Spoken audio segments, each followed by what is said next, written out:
why don't we take a little look at this? Someone saved this. Someone was able to re-upload it. Doing it for Harambe. Jesus, that fucking name, man.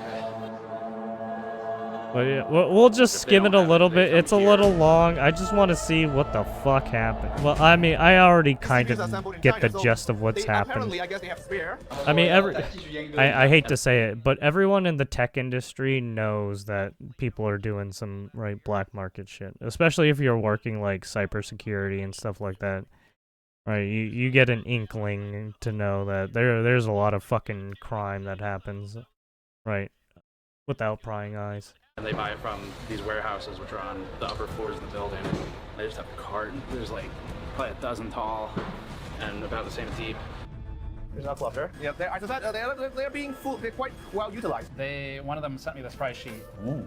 We're multiple administrations deep in a technological Cold War over processing power between the United States and China. China's Cyberspace Administration has labeled some U.S. graphics processing products as a security risk, seeking answers about U.S. government backdoors in silicon. Meanwhile, the United States has imposed heavy restrictions on exports of graphics processing units, or GPUs, being sold to Chinese companies by American companies. So basically what happened is, the U.S. tried to sanction China, right, and stop them from getting certain NVIDIA, GPU chips. But then, since that happened, well, you're just gonna do black market trade then, right? If you're just gonna regulate it that way. Rarely granted licenses for each import scenario to legally export GPUs above a certain performance level, with the stated objective being to restrict progress of private and government projects, including AI development in China, while trying to maintain the US's AI leadership. The United States takes this so seriously that just this week, the Department of Justice had 2 Chinese nationals arrested in California for what it alleges is the smuggling of tens of millions of dollars worth of GPUs. Because where I heard about that one. There's smuggling.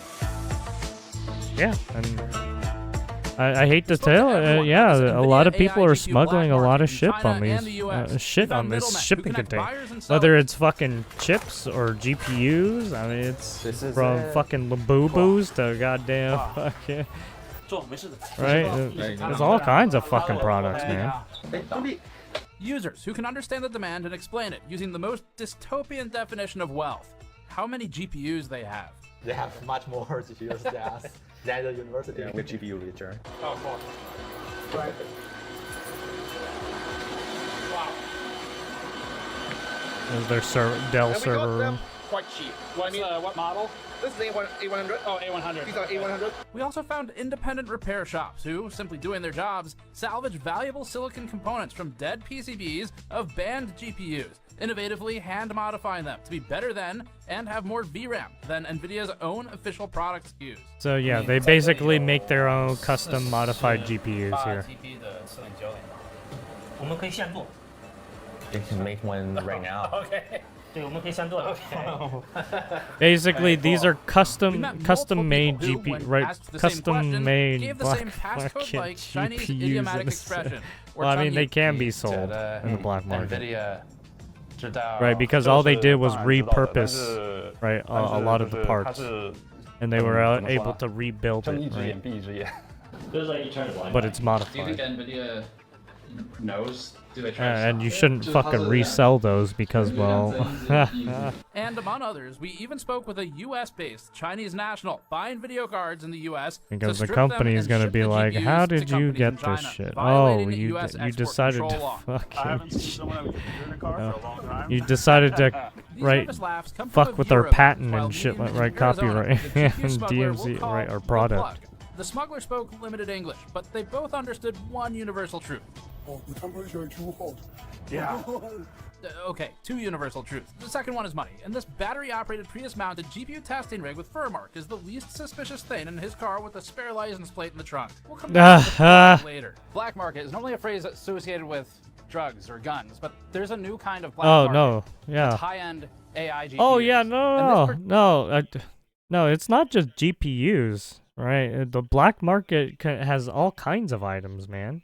From fucking information to GPUs, chips, right? To fucking stolen items, right? Yeah, all kinds of shit. Particular black market is worth billions of dollars a year It's hiding in plain sight.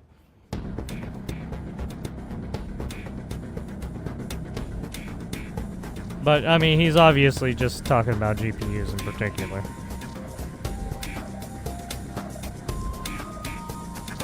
This is Hong Kong. Oh, yes, Hong Kong.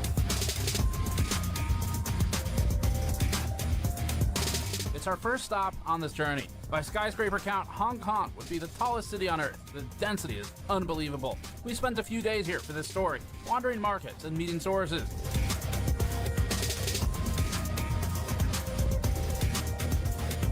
Do you feel like the ban, is it targeted at like military uses where they're trying to prevent that? I don't think from the U.S. government's perspective, there's this distinction between like Chinese academia versus Chinese military versus Chinese commercial. I think no, I don't think they're. No, I don't think there's a distinction between very parts. general ban. Honestly, So these GPUs, it's almost certainly move one at a it's time, probably just right? So right purchasing very hard trade get secrets and stuff like like that. a full XGX system, right? Oh, so the 90 normally comes from Australia. Also, I mean, And that's why you we're allow here to these learn people to what the hold on demand to drivers this are for these hardware, they're GPUs, gonna fucking how they reverse get into engineer it. China, and more about the illicit side of the GPU smuggling business.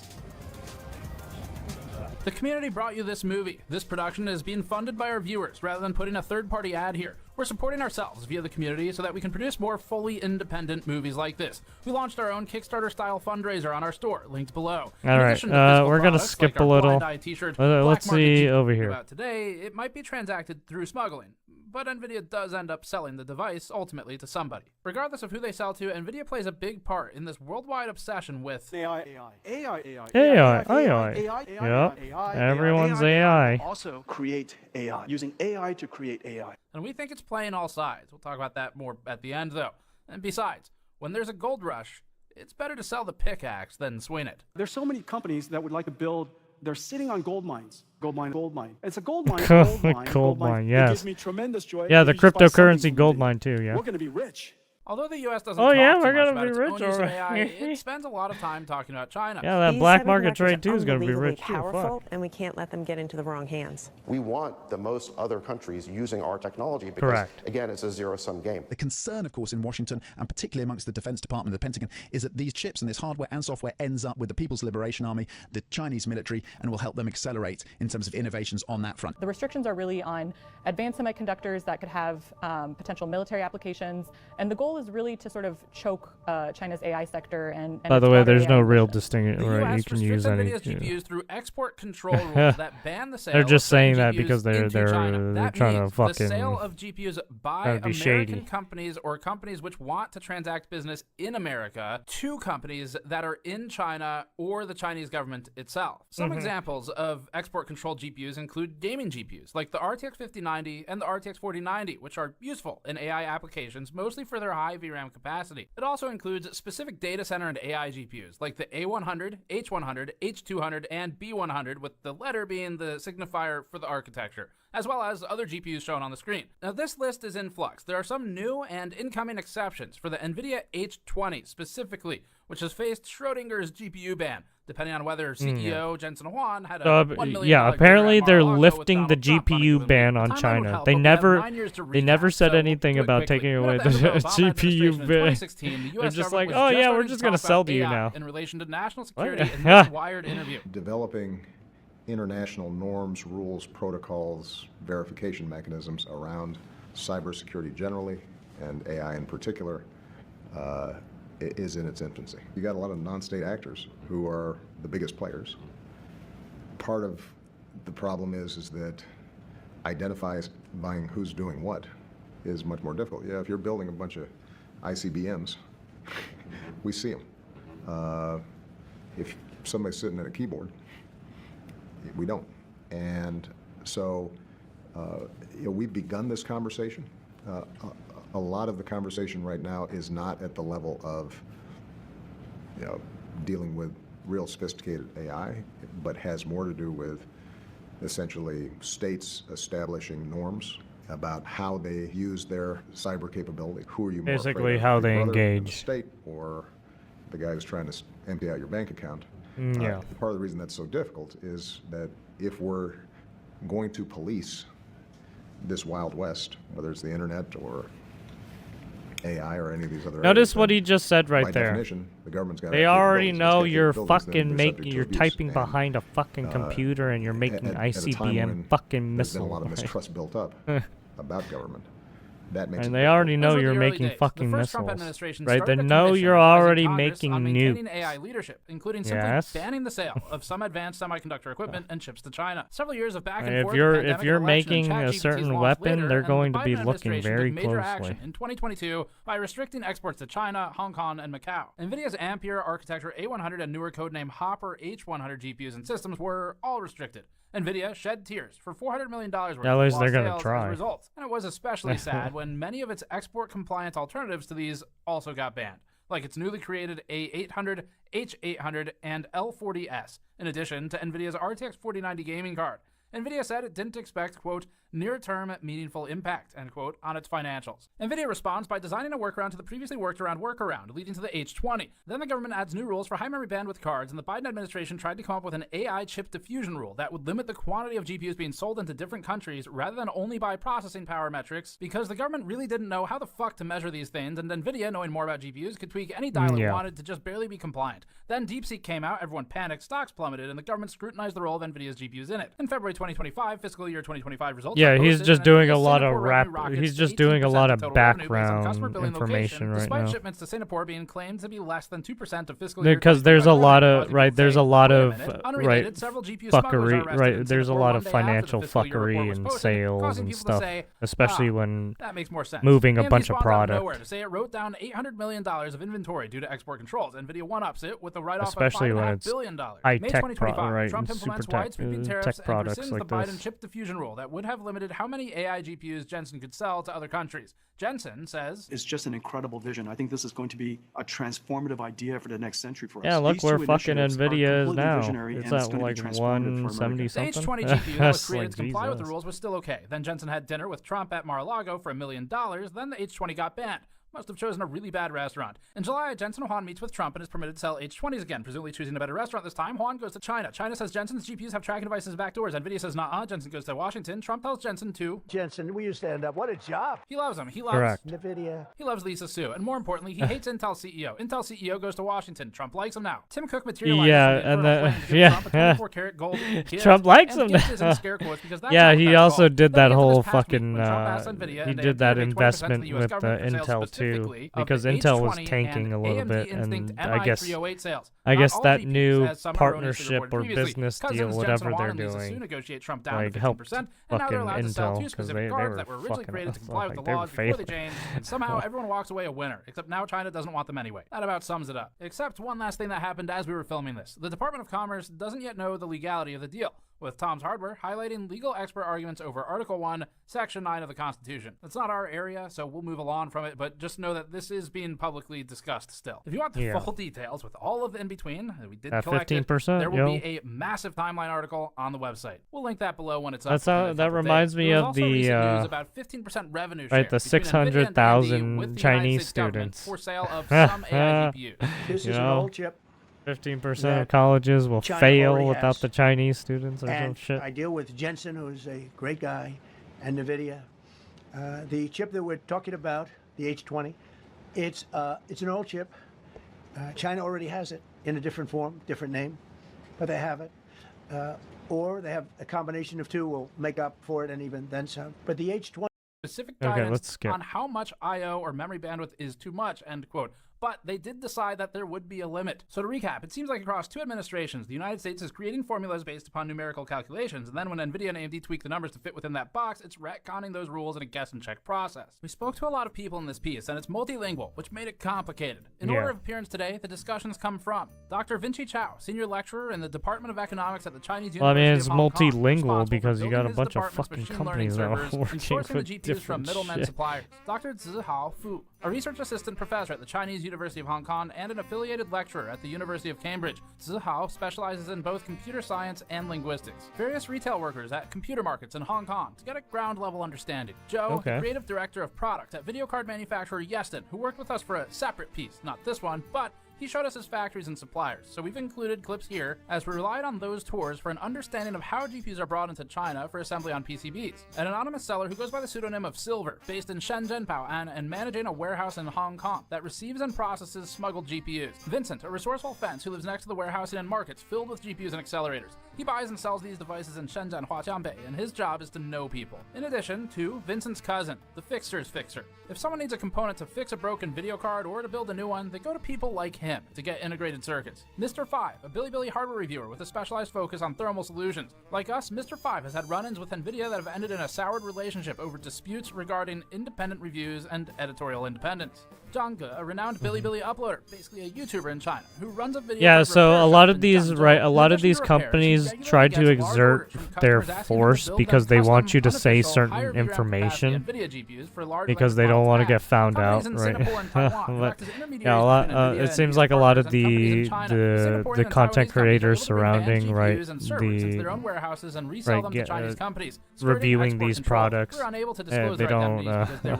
they don't always The Plug, bend the a knee, US-based Chinese citizen who drives around the country buying hardware from American end users and resells it to companies in China and Hong Kong. And finally, a special thanks to our translator Raymond Wu of the Black Soda Agency in Taiwan. Here's the pipeline. If a GPU doesn't fall off the back of a truck in China after it was assembled, or if it isn't a QC defect that disappears from the scrap pile, it may instead have been moved by ants to get to China.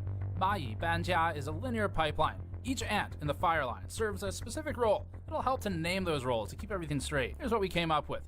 The source has access to GPUs. This could be as innocent as you unknowingly selling your card on Facebook Marketplace to the Plug. The Plug is responsible for acquiring from the original source and reselling the hardware to the China-based distributors. In between, there's a mule. Sometimes this is the Plug himself doing a trip home. We learned that overseas students also regularly return with what are feasibly defended as personal GPUs that they bought at Best Buy, and then may get resold for markup and profit. In either case, the mule gets the GPU into the country, either by shipping it without interception or by hand carrying it. Next is the middleman, receiving the GPUs and often interfacing with or managing the warehouses that store the cards. The middleman buys from multiple plugs, including factories that get rid of rejects with fixable or unimportant QC defects, then sells those devices to more localized distributors. That's when so basically all the recycled stuff that the US throws away, right, these guys get it back and then they fix it.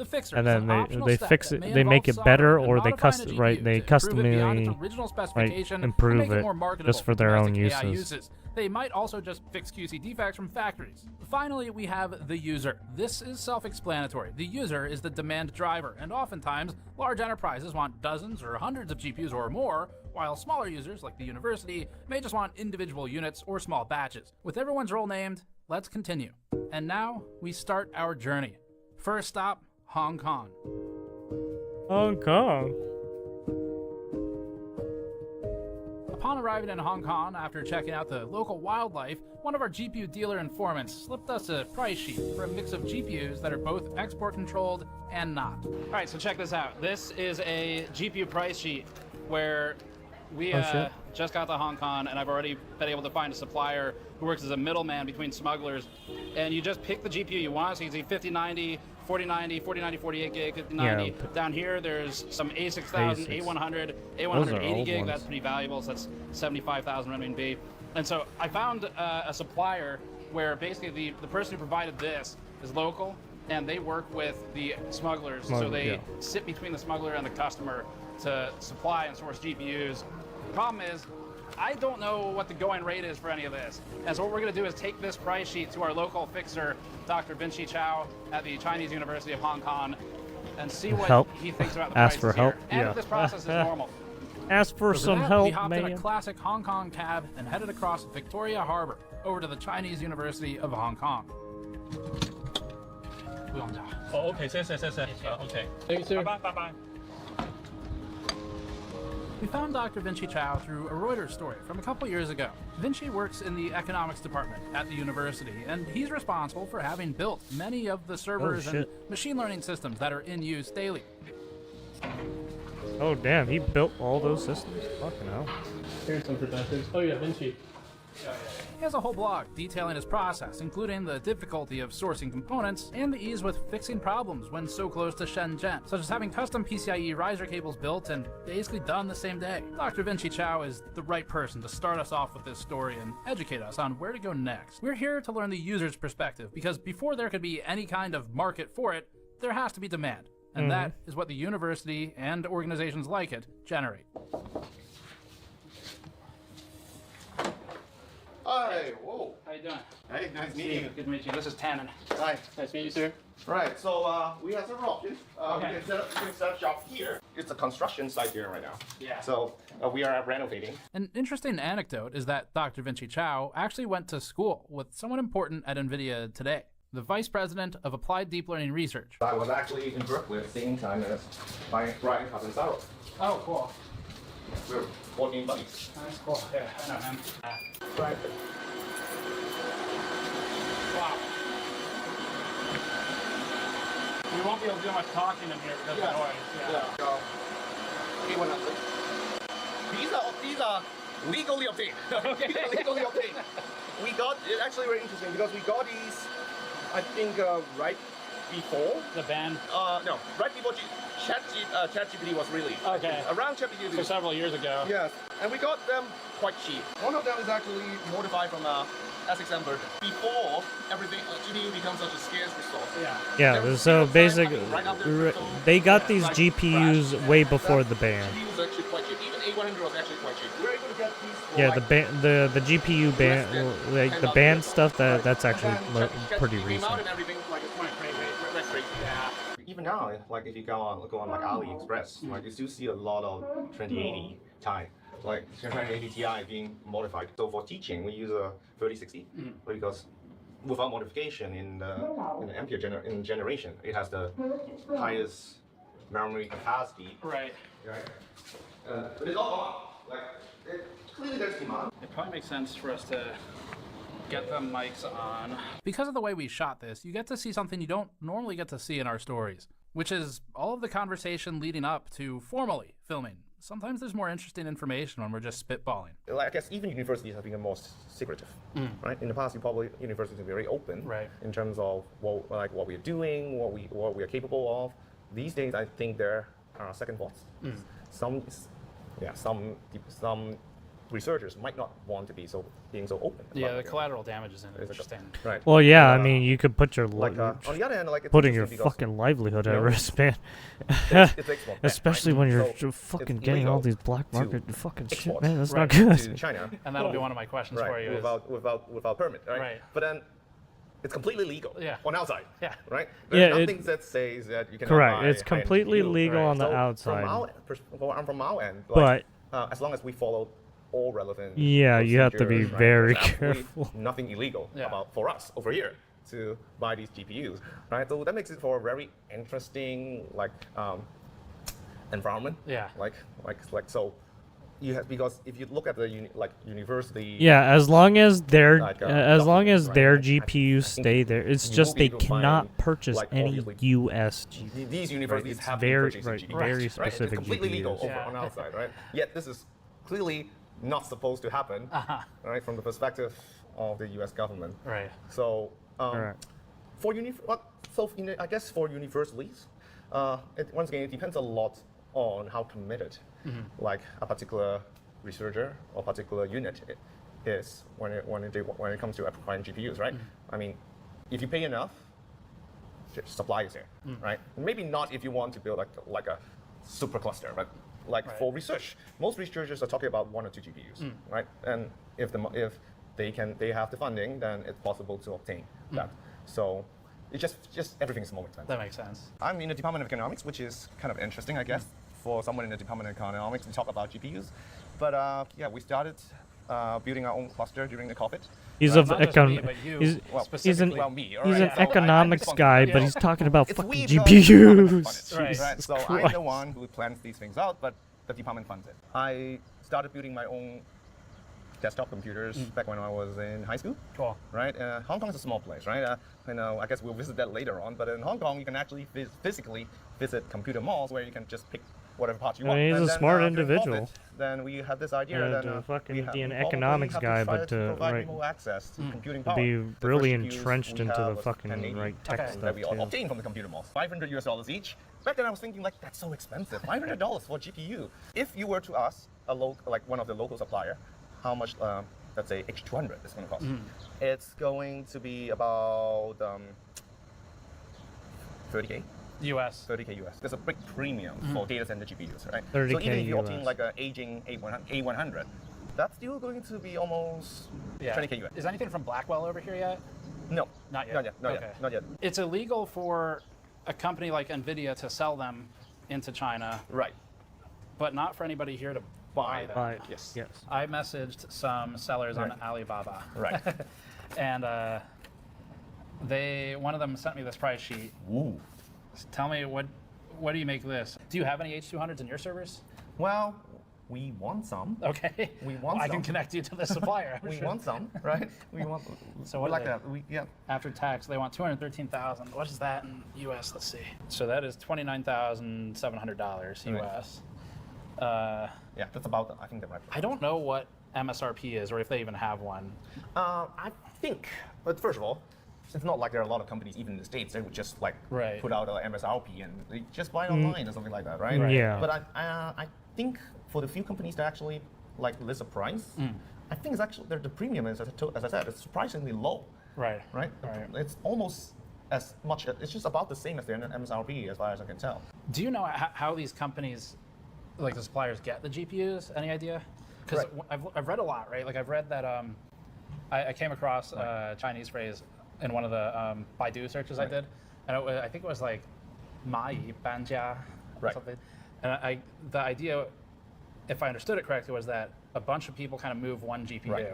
So these GPUs are almost certainly moved one at a time, right? So it's very hard to get like a full XGX system, right? These days, most of the vendors would recommend getting the PCIe versions of the GPUs because it's so difficult to smuggle in a full XGX system, right? Okay. Yeah. So basically, they would just if you smuggle want in the XGX system, for components, example, right? the companies that have Because ways of all you obtaining them need would is the recommend board, that, really. they be installed in Right, different and then you can So build basically, you can build like, out your own house, acquire right? GPUs Your and own have it housing installed unit, in, or like right? Southeast Asia. Okay, so meaning Because all you it need would is actually the right physically the locate somewhere chips else, and the then you remote board into it. Right. Okay. That's what they would recommend if you want that. If you actually want it on premise, and the right, if you VRAMs want it on, right? here, all then the almost every one of them would stuff on recommend that the you just get the board, PCIe right? version. Okay. So that probably Just because it's easier. It's easier. When you put in an order to buy something, is it already guaranteed here at that point, or do they have to get it? Depends. Okay. Some companies have limited stock. We're talking about probably maybe a dozen, right? So, but if you want more, then it would probably have to be like ordered and Like a shipped deposit in, or something? Yeah, shipped in from somewhere else. Any idea what happens if they get caught? I mean, to your money, like. Well, we don't pay. Okay. Until Until we you have to get pay it. deposit, right? But then I presume if they cannot deliver, You maybe get it back. we will be able to get it back locally, since I mean, we're not doing anything illegal, so we can just go to the court and suit them. And do the local governments even care? I mean, like, because I guess that was one of the things that was unclear to me, where if it leaves the U.S., like, let's just say, as an example, if NVIDIA decides, you know what, we're just going to ship it straight from Santa Clara, California to Shenzhen or something, that would be a problem. Right. But on the receiving side, do they care? Does like Hong Kong I would say the receive. Well, I would say no. That we don't. We probably don't care. Right. Well, I mean, the government is going to obtain these GPUs now that there's an export ban. I don't think they're going to do that. Well, the reason is because I mean they're gonna obtain it regardless, right? They're gonna try and obtain it regardless if there's a ban anyway. Yeah. In Hong Kong, we have like basically a government essentially funded two H800 Superport, but they are both legally obtained right before the ban. So, and since then, there hasn't been any news that they're going to expand their capacity. So I would say the government probably not going to do it itself. I guess the only thing they care about is if someone brings it in, they pay the import taxes. Well, but there's no import tax in Hong Kong. We have free trade port. Okay. You can pretty much bring whatever you want, except normal things like firearms. Like you can't do that, right? But otherwise, we have free trade port. Okay, that makes a lot more sense then. Because I think I read that Macau is the same. Right. Maybe free trade port. Free trade port. Yeah. Okay. Interesting. But I'm pretty sure these GPUs don't go straight from the US to Hong Kong. Right. They would go through. They probably go through some Sanguo, like right. It's some like third party country, country somewhere you can actually legally export those GPUs. Yeah, Singapore Singapore, yeah, maybe comes up, Taiwan, Malaysia right? is another place They're that comes up. closer, right? I saw. They wouldn't do a it story from The directly Economist, into China. actually, where they said now there's. No, they would do a bordering like, country, they maybe refer to it even as, Vietnam, data right? smuggling. Right. They're talking about bringing data like, Right. from countries with the export ban to Singapore to have it processed locally. So I think it's similar to what some of these companies have offered us for consideration. Is that given how hard it is to bring in large systems, Don't forget, it's China had a actually big easier presence to, back like, in the easier to day, fund right? Back, system when they were Malaysia or Singapore, doing or their just rent capacity there. Right. ruling. They went remote into access, Vietnam right? I mean, and shit, I right? guess the Korea reason why you actually at have some to, point. like take physical hard drives back and forth is Yeah, due to there's the size of the there's data. some It's gonna be influence hard of to communism, separate, yes. transfer data remotely, but otherwise the idea is the same, right? Given that you cannot bring the system in, just have it somewhere you can access. I mean, I shouldn't say influence at all. Hi, I'm Steve. Kind of. Good to meet you. Yeah, good to meet you. What department are you in? I'm currently working in the linguistic department. Okay. So my focus is still doing some programming and running on GPU. Previously, my background is computer science, so I need a lot of GPUs. Right. So you've already got the computer science background, but then I got a computer science background in this university. Yeah. Do you have your own server cluster? Like, is it separate from the econ?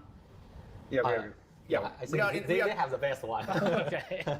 Theirs is the best one in this university. So who built the one for the arts department? Actually, we use the university's GPU. So university have a central GPU, and everyone can use that.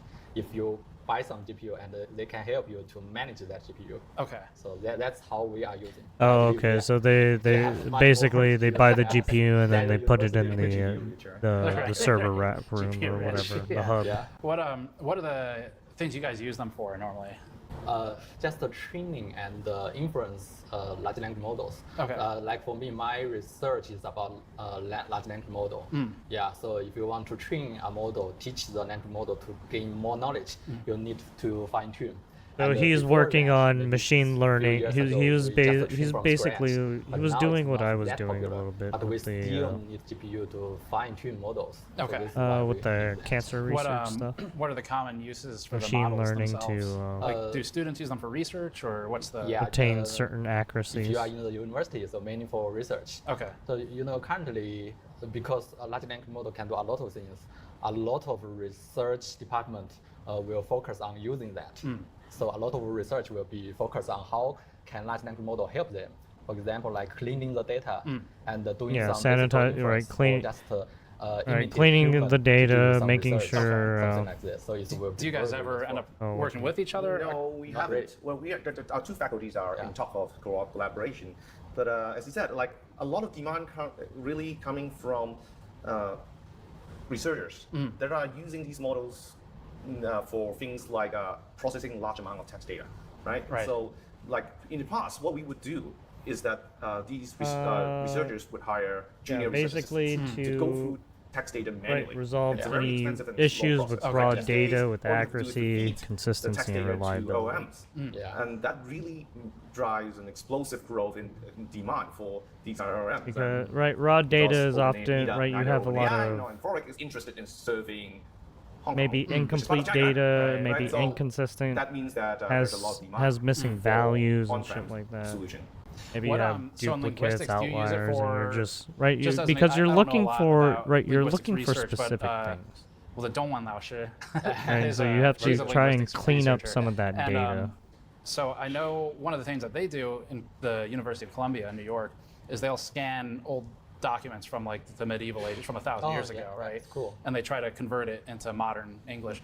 So what kinds of research, I guess, to Give me a better idea. Basically, you know how those how those if you want to do AI's research on been linguistics, spitting out you some will be fucked very up shit. interested in Yeah, you need to what the clean that. language That's model- basically what- what you're how supposed the to language model are clean. thinking. You have to clean that So stuff we try out. to explain what happened Because inside the language model. And as you another, keep research repeating direction the as you maybe keep just, as it keeps use learning, language model it's to gonna get processing some the data. garbage in there. For So example, you have you to want clean to out some of know that how the garbage. children learn the language. Okay. Children learn bilingual or many languages. So how they do Yeah, it, I so mean, you can use yeah, the language exactly. model Every to now and then imitate you're gonna the right, learning you're gonna procedure. Freudian So this is slip. one of Yes, the, you're gonna fuck up on accident. possible direction. So You gotta there clean will be that a shit lot of out. things to do. Yeah. What kinds of GPUs do you guys use? Currently for our group, we have L40, I guess. Yeah. Okay. With 40 GB memory, maybe I forgot. Sometimes we have a 6000, and then some gaming GPUs, RTX series. Right. Yeah. The What, gaming GPU is much faster actually. Is it really? Okay. Do you have any like 5090s yet or 4090s? I have. Okay, used so 49. right now he's just asking, basically hit their whole he's just asking like what's in stock what they have in stock and like what are they, right? What kind of hardware they're running to like get all right. How much hardware are they running to get all this done, right? Because these these big companies, they run a lot of fucking shit. Right, this shit is so expensive. Flops. Yeah. But that I And, think there was a certain amount of flops you flops, can't right. exceed. Then I think depends on workload. Is that I think it didn't work as well as they might have hoped for, Right. because the H20 still sold really well. Well, I mean, that's what's so interesting about it is the government's, at least the U.S. government, hasn't really caught up to what these are, you know? Right. Like, and so, That's true. so they don't know how to ban it, I feel like. So they just kind of pick a It's number. developing very fast, right? Because if you go back like 5 years ago, everyone probably would think that flops is a very important metric to consider. But turns out when it comes to loading large models, what we all care about is how much memory, how much VRAM you have, right? You simply cannot load a model if you don't have the VRAM. Right. So now H20 becomes a very attractive Right, I option mean, because right, like AI takes a lot of energy, right? So if you don't have the memory to like run all that stuff, it's gonna crash and then you're fucked.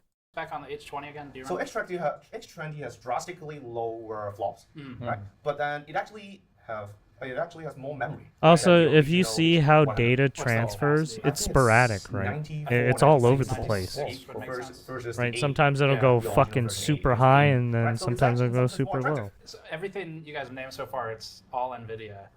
So are there any non-NVIDIA GPUs like in the university cluster?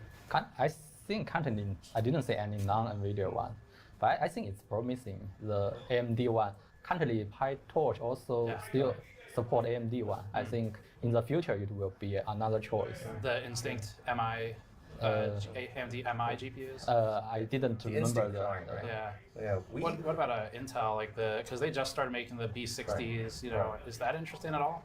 like so. I mean, we always like to explore options, right? Yeah. Right. Of Even these a defective one. defective ones. Yeah. Yeah. Interesting. Yeah. Yeah, like the AG. Yeah, I mean, even AGPU if they're servers, defect, you can still could kind of go you on can if you fix want them. to see what's- It's If just it doesn't disrupt you, that would be great. a little hard because you have to figure out what the hell it is. So, this is one of And our you have to older hope you ones. have Our the older one because, the extra this part one for it. It's not.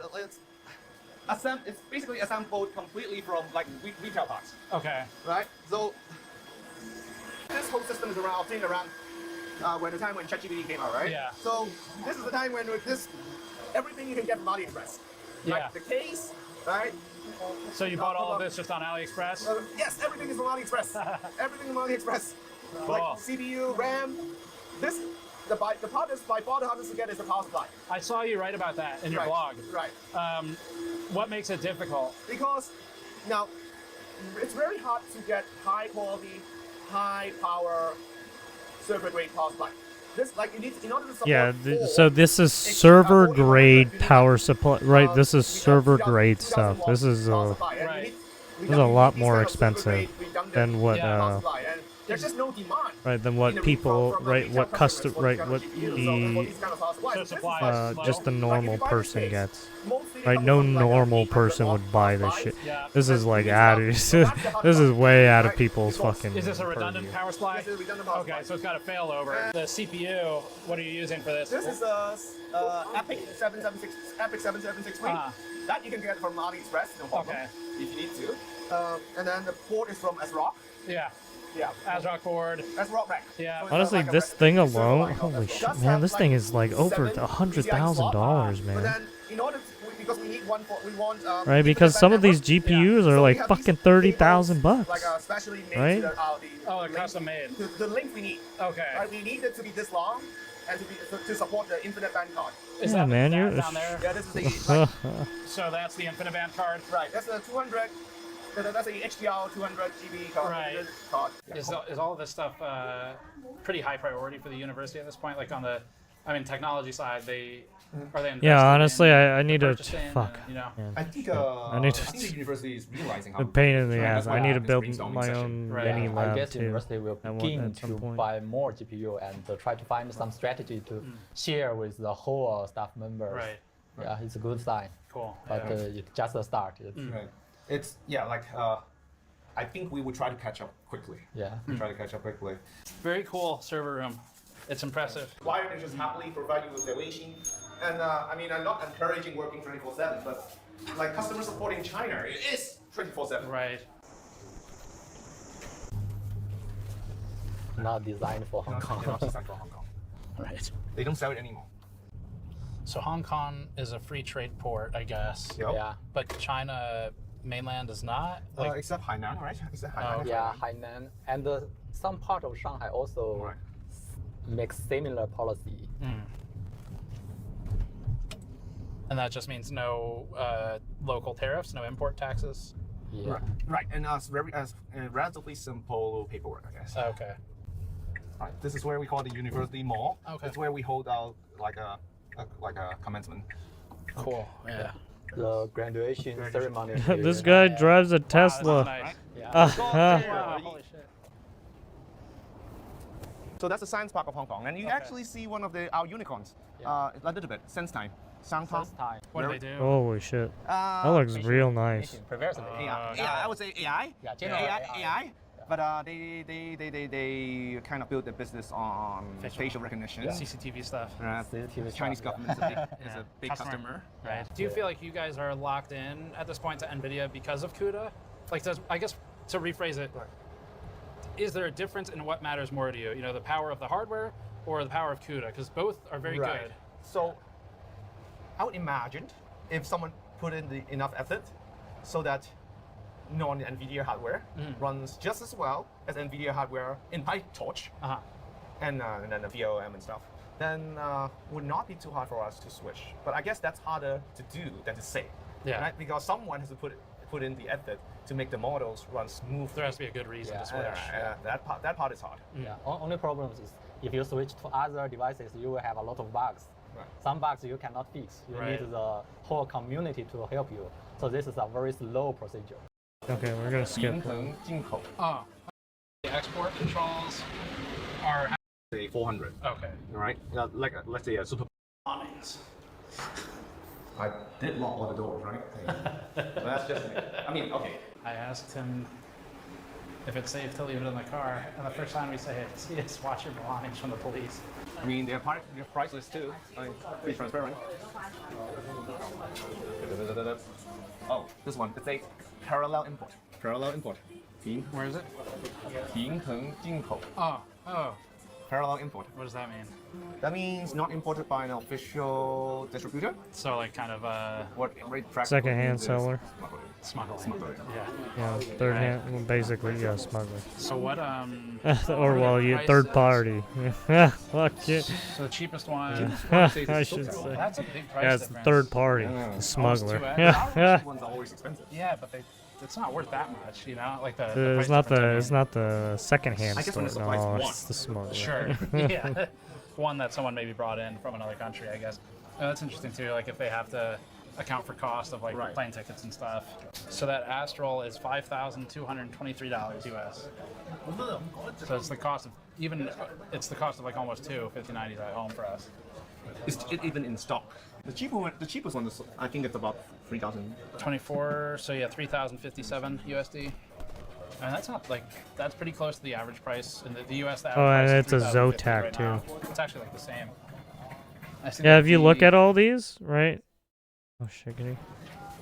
Right, you got a Zotac MSI, Gigabyte, Asus, right? And these are, right, these are the high-end ones. You got the ROG, the TUF, right? Right, these are like the super high-end ones. The 5080, I guess, is still okay. It's not band rate, so. Yeah, but I think it's, if I remember correctly, the 5090D wasn't that expensive. So it's probably the price has gone up. Right. Yeah, because I mean, it's like more expensive than the cheapest 5090. Yeah. Interesting. It's possible that it still comes with warranty. Like these ones probably have no warranty at all. Oh no, I mean 3 years Hong Kong warranty. I think what that means is that the store promised that they're going to help you. Right. But I think these ones, the 5090D, they were imported when it's legal. Right. So they still, I think they actually have official warranty. That's actually, yeah, that's a good point. I wonder if you bought one when it was legal, if you still get support. Yeah, I think that's the case. Yeah. At least that's the case with our data center GPUs. Okay, that makes sense. Oh, there's a D. The D is banned now. Yes. They can come up with DD or what? DV2. Yeah. I think the price has gone up. In like now that it's going to be banned. Yeah. It's interesting. You can buy a 5090 FE here. Yeah. I mean, but it's supposed to be banned, right? Yes. But you can just buy it retail in a store. As I said, it's not illegal to buy them. Right. But I guess what surprised me is how easy it is to buy them. Yeah. I mean, because there's no. I mean, that's pretty expensive. That sounds expensive. yeah, because there's like no real. 4,000. Because they don't really enforce it. I guess that's the real Yeah, reason. but you can get it there. So I guess the main impact. I mean, they is the can, price but they goes up. don't. Yeah. Any idea how they get their 5090s? Same way you do? Same way how the high-end GPUs get moved in. Okay. Although I think for these ones, there's a chance that it's actually directly moved in from other countries. You think one by one, I guess? One by one? I've heard that some students would do that. Okay. Like, buy one from Best Buy. Right. Move it Yeah, to, move it, yeah. to move it back. Right? To a third country? No, just straight back to. Straight back. Straight okay. back. Right? I mean, if it's with a premium like that. Do you happen to know I mean that premium's great. They can double their money. Right. Yeah, is there, exactly. Do you happen to know, is there any law against bringing it in for personal use? In Hong Kong, no. I mean, like from the U.S. I mean, like if customs stops you, but I guess they would See, have this to find is it in right. your bag. This They'd is have the to search real. your bags. It's pretty unlikely. Yeah. Look how marked up the prices are, right? And right, our prices are not that much, but their prices is like holy And then shit, right? Like a bit, yeah. Okay. I really don't think that's gonna happen. Right. I guess Because that's how you get it one by one. that's the price you got to pay for right? Black market trade deals. Probably 550s per button in China. What's that? We only get a 5090D stock. Yeah. So the 1590, the Founders Edition, maybe not in stock. Yeah, we directly order from other countries. What's the most popular card? 90. No D. Always come from Australia. And the second one is Taiwan. Oh, so the 90 normally comes from Australia and Taiwan. Thailand. Can you buy bulk, a lot of them at once, or is it just one at a time? The Australians are facilitating some black market GPU trade. Oh, mainland for 90. Yeah. Okay. Recently, we got ad from Facebook that are selling in Mongkok.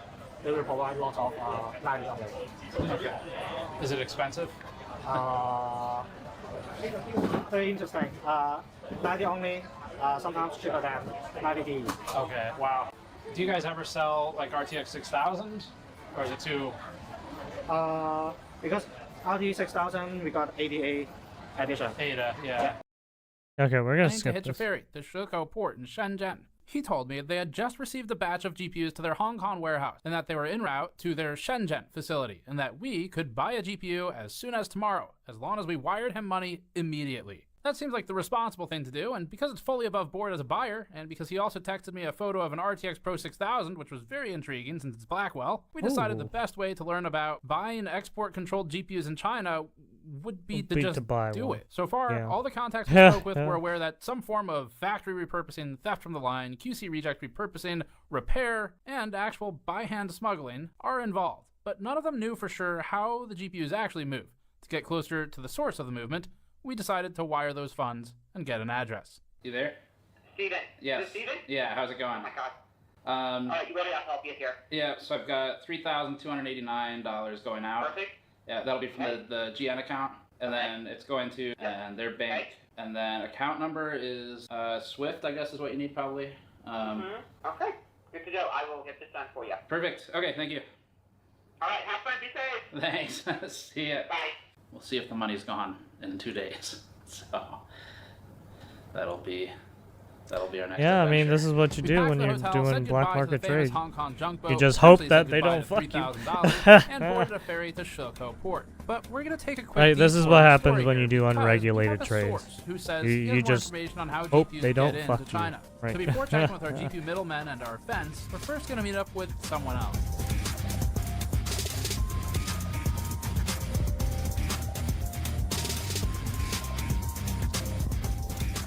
I mean, it's not even black market. He is buying it, right? He is doing it above board. It is completely legal how he's doing it. Next up, we took a couple-hour car ride to Huizhou to meet with a guy known as Now, Mr. if you were to Five. try and do Huizhou that in is a city America, with some no. serious grit.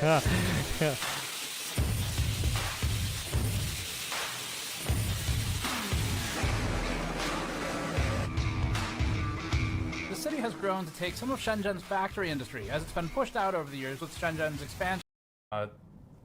怎么来到中国？对，是这样，就是中国本来就是芯片和散热器的制造地，它制造很多5090，这是第一。第二呢，就是虽然中国的大陆是 Although mainland China, the U.S. has a ban on sales to China, but there's no ban in China. Yes. 然后还有 because 中国 Shenzhen 和 and 深 Hong 圳和 Kong 香 are 港很 close. 近，他们只有一道 There's only 海 one 关 customs 很多 check. 人他可以 Hey, 从那 people 边 can 从 get 香 it 港 from 或者 Hong 是 Kong 从其他地区、其他 or 国 other 家， countries. 比如说美国、日本、 For example, 新加坡 America, 等地 Japan. 方可以 Right, 购买， because 他 they're 们可 just 以 moving it 人 down 肉 the 背回 line. 来，就是自己携带回来，这是在中国是不违法的，他们是可以购买的。那当然还有最后一个就是可能会有一些人他为了牟利，他为了赚钱，他会去选择走私的方式。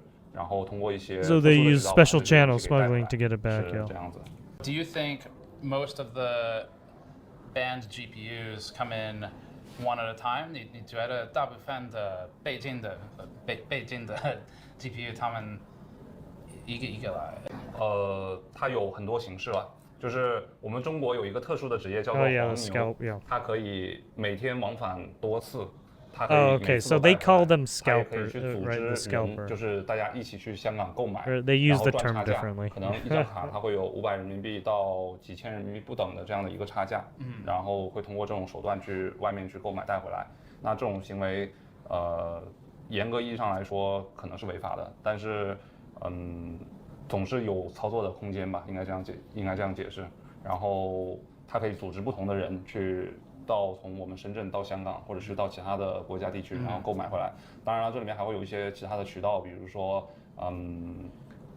留学生，他也有可能也可以带回来的。这个东西其实我们中国国内对5090并不禁止。It's not banned. A few months ago, 背一张 if you carried an RTX 5090, you could earn about 2,000 to 5,000 RMB, 2080 to 700 USD. 那最夸张的时候 The craziest is when the 5090 released during Chinese New Year. 我们可以赚到，就是比如说我 Some 们 people 从海外带一张回来可以赚到 brought 1万 one back from overseas, made 10,000 RMB. 对对， Just 一 one. 张就可以赚到1万人民币。 Or just 所以 one. 很多人都会。 So a lot of people thought, if I go abroad, I'll buy an extra one. 那中国的 That said, the 5090 price in China has been falling since May and June. 那现在的话呢，它 Now there's still a gap from MSRP. They're still selling some of the AIC added. If you want to sell it, it needs to be priced at around 22. 还是有一定的利润空间的。 China has an old 所以 saying. 就是因为中国有句古话嘛，叫做天下熙熙皆为利， All the hustle 天下 and 攘攘 bustle 皆 in 为 the 利 world 嘛 is 就是 only 大家 for 都 money and 还是最 interest. 主要的目的就是有利润可以赚的。然后还有一个点就是，刚才忘记跟你补充了，就是很多5090它其实是中国 I also have to add 它 that 其实就是本土制 the 造 video 的， card was 所以有一些品牌方。它为了去 used 处 to 理 eat, 这 sell 些 domestically 这些 in 芯 order 片， to 为了 digest 不去走 inventory 很 because 长 it 几个 takes a 月的 few 海 months 运 to ship 快 by 速回 ocean 笼资 freight. 金，因为我 We already know it takes 1 to 2 months to get from China to the USA by boat, which wastes time. See? Exactly. Right? It's better off to sell it locally because you can make your money quicker than to wait 1 or 2 months, right, to make your money. And even then, sometimes you don't even know if you're gonna get that money, right? Whereas locally, you know you can get your money instantly right there. 我们知道从中国到美国，如果要做海运的话，可能要1个月 Whereas 2个月 the 很 1 浪 to 2费时间。 months, 但是它如 it's 果在 up 中 in 国 the 本土 air. 销售的话，本土消化的话， You may 它 get 会 it, 很 you 快 may 就 not. 可以被这里就可以转化掉，就可以卖掉，所以它没有资金压力，它就会选择在中国就地就解决了。It seems a little bit Yeah. weird that So these products are but made in China. right, Made doing it locally, low pressure, but going overseas, right, that's high pressure. here. Are you smuggling but high technically pressure, they're but not allowed locally to be low sold pressure? to Yeah. here. 所以好像有一点奇怪，因为中国的工厂做这种产品，对，可是他们正确的说不能不让卖。对对，是的。所以你觉得？这个问题就要涉及到政治了。政治的话，我们不好评价，但是我觉得。So essentially, China is the leading manufacturer for thermal solutions, but once you get into politics, it's just something where you don't have much control. Right. And given the entire global political situation, yeah, this is not a surprise anymore. So even though on a logic standpoint, it doesn't really make a lot of sense, but it's politics. Do you think NVIDIA knows about this? 你觉得 NVIDIA 知道这个？当然知道呀，这个是当然知道的，但是就是它是怎么说呢？睁一只眼闭一只眼。This is like you turn a blind eye. Okay. Yeah, this is turning a blind eye. 因为中国是一个很大的消费市场，太多的钱了。Yeah. Okay. Yeah, I mean, you see China's GDP, right? Acknowledge it, but they know even though they closed themselves off from the U.S. market, they still have a dominant market with right big trade deals with other right 最后一个问题 other countries.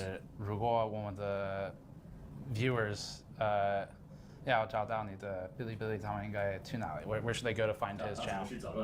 哔哩哔哩搜5192就可以了。51952 5谢谢。This was an interesting conversation. First of all, I learned a new idiom. Secondly, we turned it into a t-shirt. So if you're liking this content so far, please take this brief intermission to head over to store.gamersnexus.net and grab our Blind Eye t-shirt to directly support this content if you like it. Long-form content is hard to do on YouTube, and we can do it because of your support. Yeah, I mean, we try to make some pretty look, damn cool when you're just trying to do business to business deal, right? You don't want any headaches. But then when the government comes in and does that kind of shit, it's just like, from our point of view, we need to earn that. If you think we have, head over to store.gamersnexus.net and you have to make and you made these products to sell, and now the government's telling you, hey, you can't sell this, and you gotta fucking eat shit. Thanks for the intermission. Let's get Like, back what? to it. Up next, I just made this product so I can fucking live. What the fuck? Our first stop will be in Shenzhen, Bao'an, to meet with a trading So, company yeah. that sits I between mean, Hong Kong and Shenzhen. Yeah, people need to make money They're to the trading survive, right? company's So trading that's why company, that's and we're essentially buying why an people are doing RTX 5090 it. from them, if they exist, hopefully.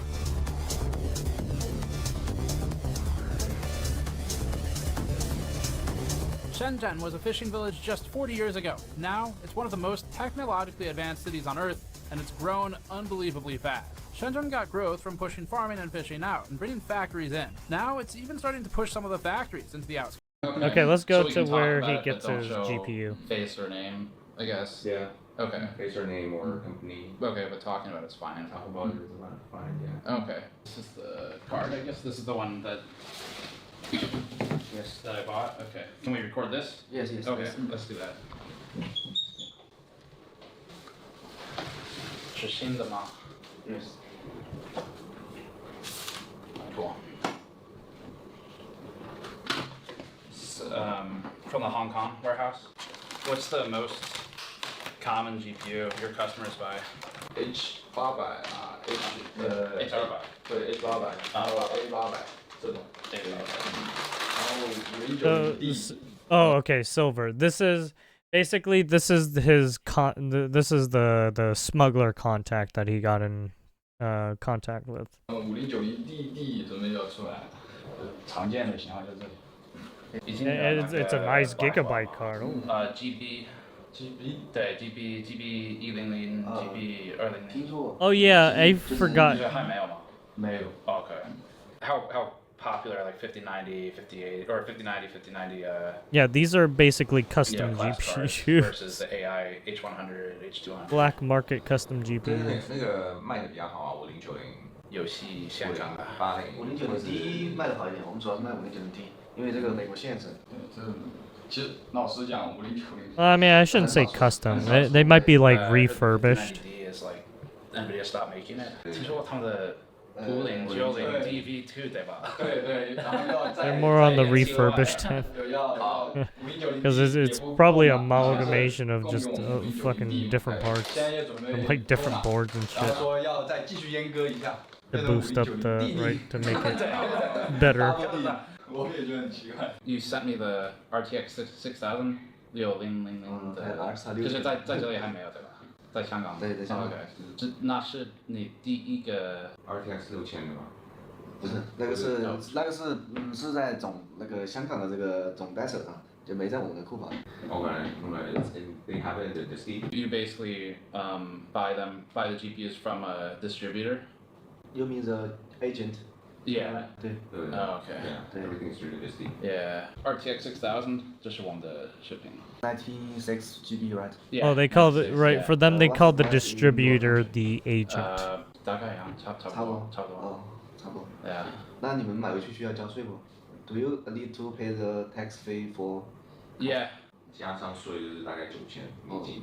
那还是蛮高的。 So I guess is the most common user like AI companies, robotics companies? They don't really sell to end users, more like trading companies. 都是贸易商。对，所以我本身就非常好奇，我说，哎，为什么？你们是贸易商吗？是怎么会美国贸易商过来买这个东西 They don't usually get this type of inquiry, like single. Yeah, single. Purchase. We had talked about GPUs for like 40 minutes at this point. I guess they got bored and they started asking us questions, but we'll just include it because it's kind of a fun culture exchange. 你们是从美国哪个地方哪个州过来？听说过北卡州吗？啊，北卡罗纳。知道。北卡没听过。北卡有一个大学。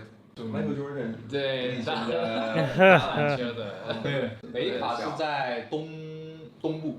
对，东部。对。East Coast. 你的中文为什么这么好？对，因为我喜欢学中文。Does anyone buy AMD AI GPUs or AMD like 高 high end？ 很少 ，AMD 其实老实说 ，AMD 的显卡都很少有 MI 用。二手的以前有出过，但是新的高端的很少。因为没有 CUDA 嘛。对，没有客户喜欢 CUDA 知道吗 ？CUDA，CUDA。对。因为 AMD 没有，所以 Yeah, because right. Intern 更少。它有那个新的。Yeah, basically when they say CUDA, the only right NVIDIA is the only company that deals with the CUDA stuff. All other companies don't have the CUDA right architecture. 看情况。They call their architecture something else. They have other Correct. Yeah, 没有。identifiers for it. 但是我没用过。 They said that NVIDIA sells them to distributors, I guess, and then they get distributed into here. Okay. Do you think NVIDIA knows about people buying and selling the banned GPUs in China? Like, are they aware of that? Do they try to stop it? 对，就是它是这样，可能就像睁一只眼闭一只眼，他知道是有卖，但是他理论上他会。Oh, so they know, but they just don't do anything Yeah, I about guess it. you can sell it, But we don't want to know about it. Yeah, we don't want to. Like 睁一只眼闭一只眼。 Don't ask, don't tell, right? Funny, I wonder how many people they see walk out just with a GPU. They definitely shared more than I thought they would. Okay. So that was good. That's good. But yeah, I think it also connects the pieces really well with the professor we spoke to. Okay. Because that guy, he shared like everything he knew. Yeah, I guess now we probably could just go basically back to Huaqiangbei is a little bit north of that. So our next stop is 10 minutes away from the hotel. Okay. It's a pretty far ride back. The next one is even more unknown if, if they'll talk to us. Because you didn't buy anything from them. I didn't buy anything. And I didn't offer either. And I explained the whole situation. Just replied to every single message with okay. except for the address. He said, I'm not sure what to talk about, but I can try. Okay. Which is like maybe a good sign. Yeah, I don't know. I'm not sure. Hard to judge, right? Until you see him. Yeah. I mean, he took the initiative to get right. He gave you acknowledgement. We can He keep said, the camera out in the okay. car, and then we'll just probably DD back. Gonna try it? Yeah, I'll try it. We're not 100% sure where we're going, but we'll get there. So I think our biggest takeaway is You got a Blackwell GPU. these GPUs are banned for sale into China, and I just walked into an office and bought one. So the efficacy of the ban is maybe questionable. This still tracks with what Dr. Vinci was telling us, which is that it appears to be the difficulty comes from buying lots and lots of them. But even the people we just bought this from, they're like, yeah, I mean, if you want more, just ask and we'll figure it out. So the whole concept of this is a thing you cannot own or purchase in China, is a lie. it really just doesn't appear to be as strictly Well, I mean, it's true not a or lie. simple It's as we just might otherwise it's think. not it's From not the enforced. surface of an export controller or ban, you think you just can't get it. That's Yeah. not the case. You can get it, You can and get it's it, not even that much more expensive than what I would have paid in the U.S. In fact, their RTX 6000 Pros are the same price, they're actually cheaper after taxes in the U.S. Oh. if you buy it here, and that's also export control. Interesting. So that's our Okay, so it's that was cheaper. our adventure getting a GPU. Move on to the next one. The most important thing we learned here was where to go next. Just like the ants moving the GPUs piece by piece, we'll have to collect their Wow. information piece by piece. Oh, Recapping because the well, parts, yeah, an because it hour-long doesn't go conversation through all more that efficiently shipping and and in one shit. yeah. language. The company said that some cards have become more difficult to get, but they can still get them. And more expensive or not, it is the reason that their Because job the exists. right fact that they texted me a the photo chip of companies the and brand new, at the semiconductor time, companies RTX are all around 6000 there. Pro Blackwell card, the very same one that we just bought for $8,500 in the US, and that was hard to get at home, shows that this company and their distributor are resourceful. Their price is $8,600 US, which is actually cheaper when factoring in US taxes and shipping. So the ban isn't stopping them, and the 6000 Pro is a serious AI card with 96 gigabytes of memory. It's banned, and it is definitely in demand as well. This company isn't used to a single GPU sale like ours today. It mostly transacts with other trading companies in high volume. They interface with a Hong Kong distributor to bring the cards into Shenzhen, moving it across one more border, another ant in the chain. That meant they could connect us with their distributor, which would be familiar, we were told. 你做大波浪更好看。哦，显老哎。不显老，你还年轻呢。 Our first impression was that this guy knows people, and they already know him. And that's what we need. Vincent generally seems to have an attitude of getting shit done. But before we met him in person, we had some concerns going into this that it would be fruitless, or that no one would even be there to meet us. Alright, so second location to try and talk about GPUs for this one. No idea how this is going to go. I've been talking with the seller back and forth for a couple weeks, and every single response is 2 letters. Okay. And so I don't know what that means. Raymond is going to try and explain the concept. Okay. See Got what it. Alright, let's go. I mean, what? It's the easiest form of acknowledgement. Okay. Oh, I mean, what?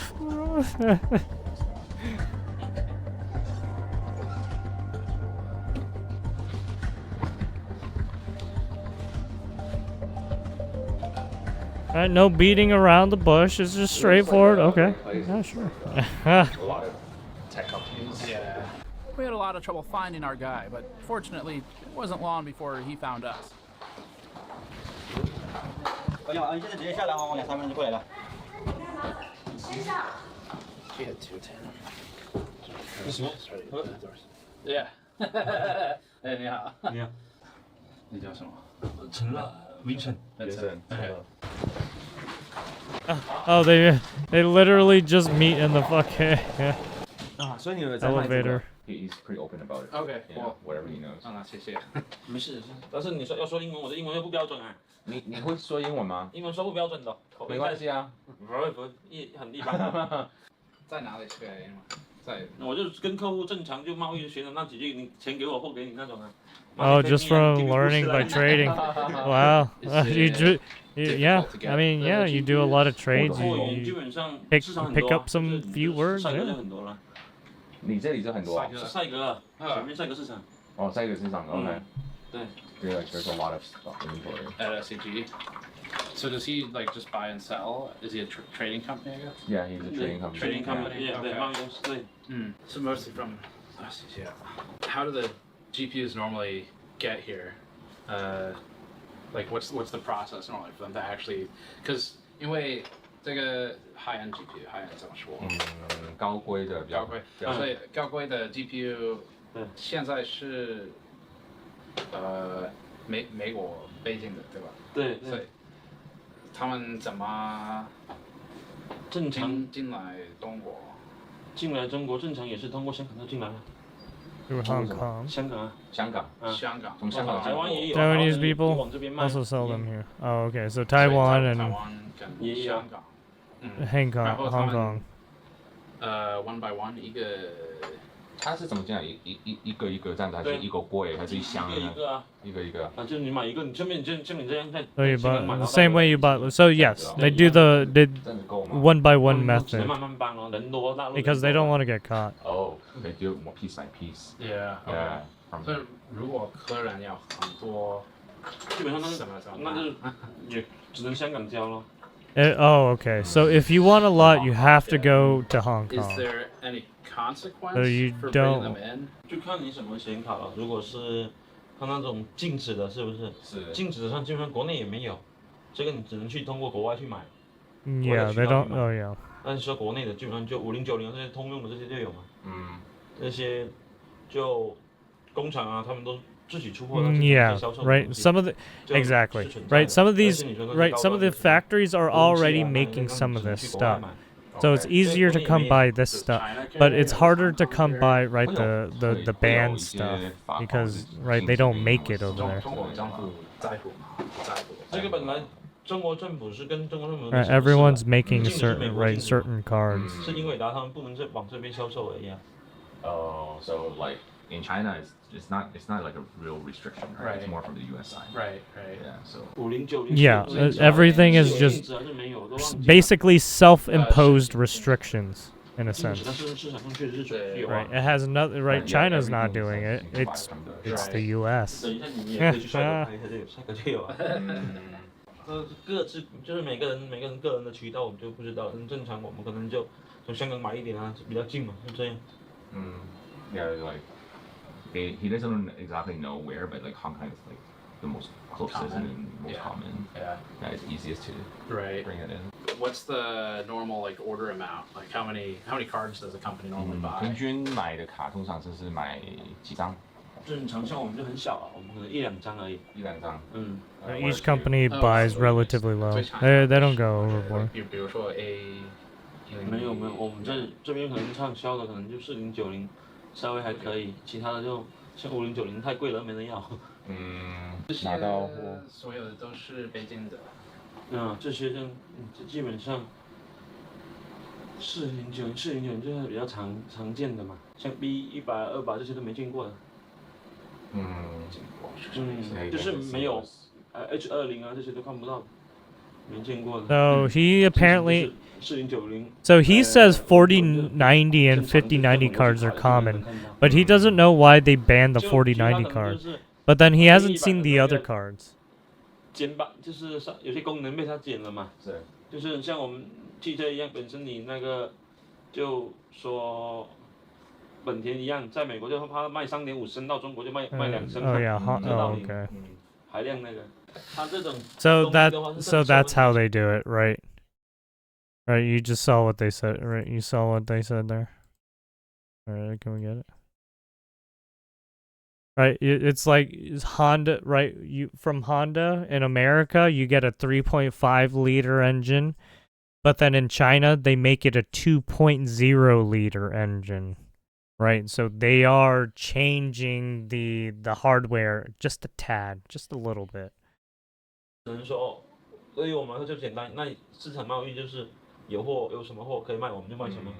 不能卖我们也没货。就是你自己的公司吗？对。OK。所以你多久做哪种工作？ Yeah, and right, and he's just corroborating what these guys said back here too, right? They're making small incremental changes, right? And it's just to the hardware. It's like maybe taking off a piece of VRAM or something, maybe taking off a capacitor, right? Something small. 做这个工作多久？做这个工作就10来年了吧。懂我的不好，你懂我吗？10来年了吧。10来年。10多年。10多年。10多年。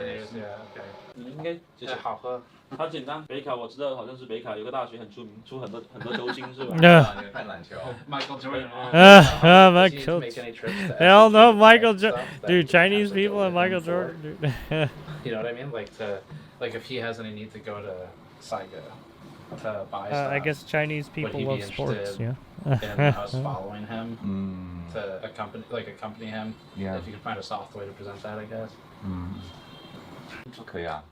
可以啊，你都会怎么？我们拉你市场观光很简单。Oh, okay. Okay, I guess if we see like some of his favorite spots or spots he thinks are the most interesting. Yeah. Yeah. Okay, cool. Yeah, that would be cool. Okay. 可以啊，感谢。那我们过去啊。Is it walking distance, you know? Yeah. Oh, is it really? So they're gonna go walk and see where he usually gets his cards. 有兴趣，只是说不懂这一类，正好接触一下就。有兴趣是。We snuck around them last time. Yeah, we looked for them, then we went around them. Oh, wow. These days, he's closed shop and is a buyer instead. He mostly takes orders online, doesn't keep much inventory, and just walks across the street when an order comes in that day. It's basically like a concierge GPU pickup service. Oh, okay. 4090D 4090慢行卡的。所以你有客人想要这种 GPU 的时候。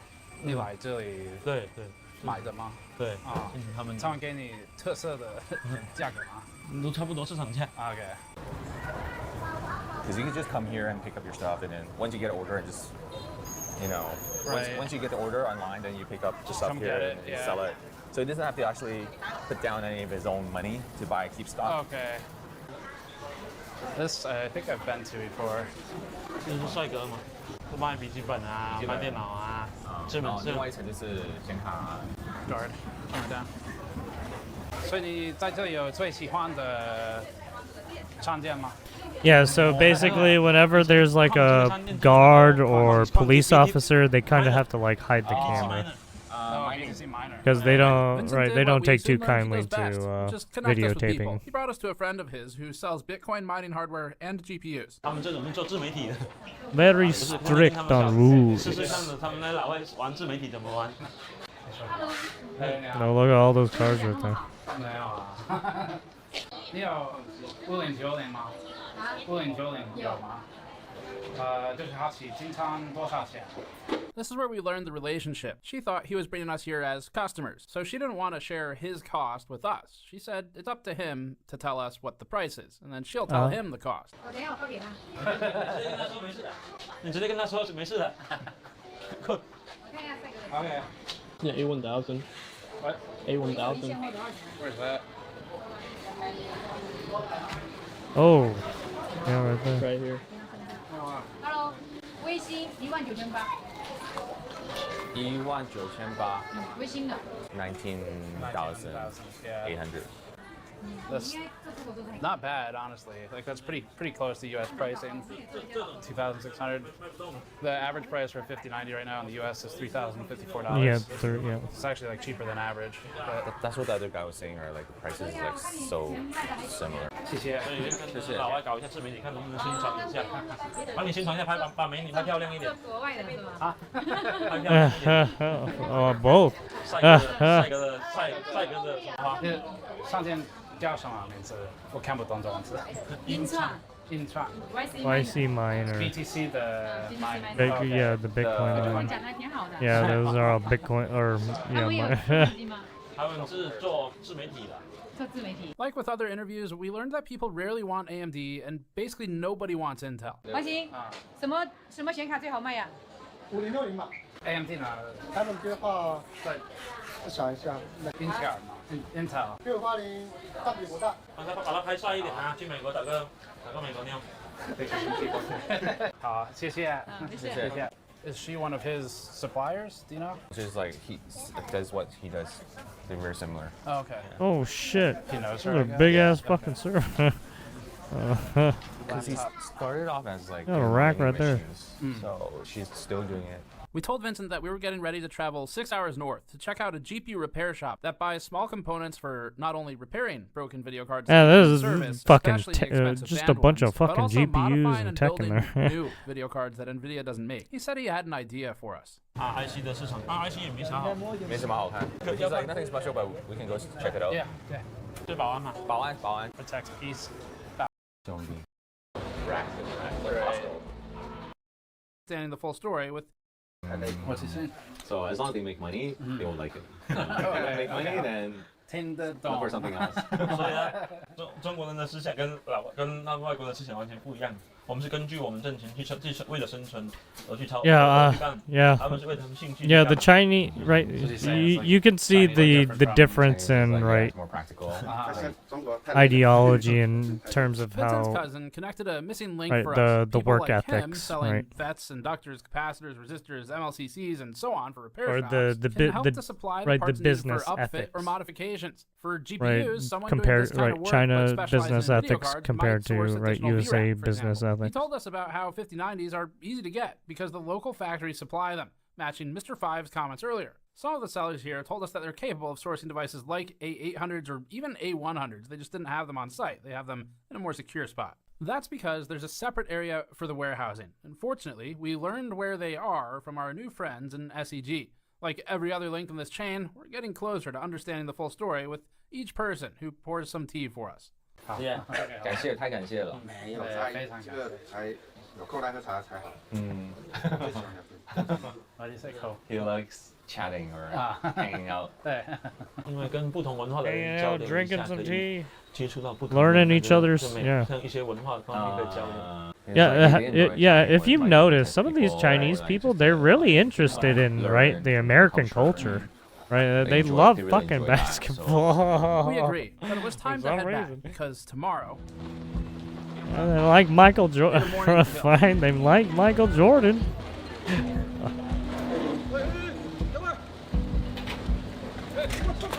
We wanted to find those warehouses to figure out how many GPUs there are. It seems like the right area. You can like breathe hot air on it, and it'll help equalize it. We only had a couple hours before our high-speed rail appointment. SCG's guards have never been particularly friendly towards filming to begin with, but ultimately, they're not police. The worst that happens is we get asked to leave. Besides, there weren't any signs saying we couldn't be there. I mean, I can't read Chinese, but I assume there were. Oh, the Chinese officers right there. Or security guards.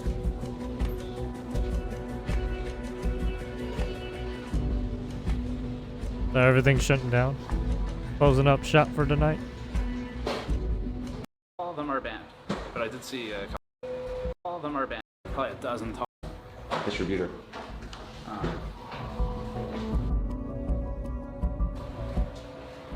What you were thinking? I was thinking of like, racks and racks, like Yeah. Costco, yeah, no, they just stack boxes, man. And these cartons. They don't go They come right. here, and they buy it from these warehouses, which are on the upper floors of the building. Holy shit, they're They just have a fucking. carton, That there's room was packed probably with a just dozen fucking tall, GPUs. And about the same deep Holy cartons shit. where each one should have 5 or 6 cards in it. And then all those feed into Saiga, and they get distributed to Alibaba sellers, like Vincent, and then get sent out from there. So it's a lot of GPUs.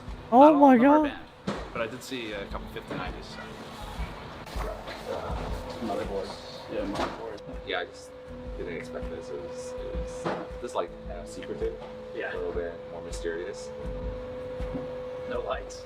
No. No.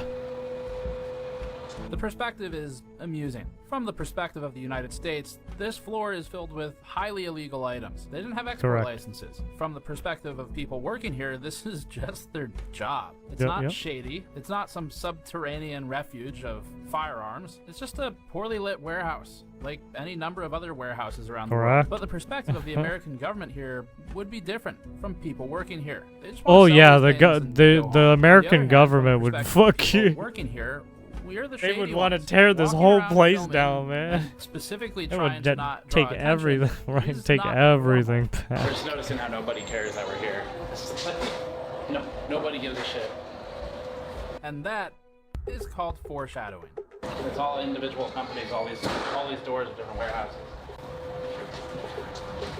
We go up to 4 or 6. So what you got? The feebleness electricity. Who builds custom 48 gigabyte GPUs? So we'll do that next. Up This next, guy builds John Joe.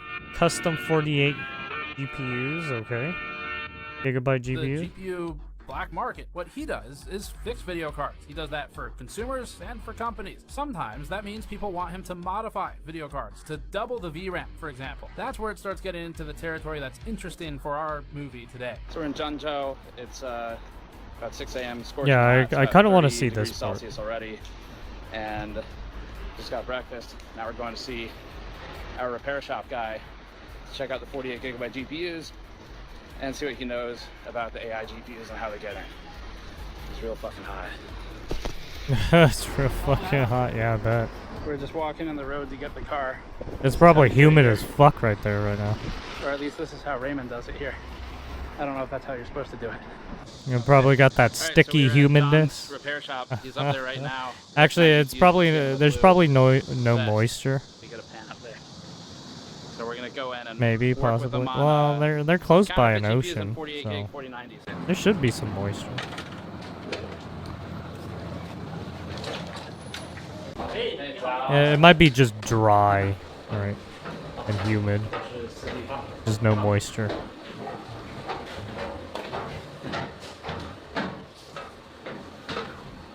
这是太难。你好，你好。这是 你好 Raymond。你好，你好。翻译的。 So you got all these guys testing GPUs, boxing stuff. 这个东西先从这里吧，好吧？好，可以，可以先这里。 OK 对。 OK 好。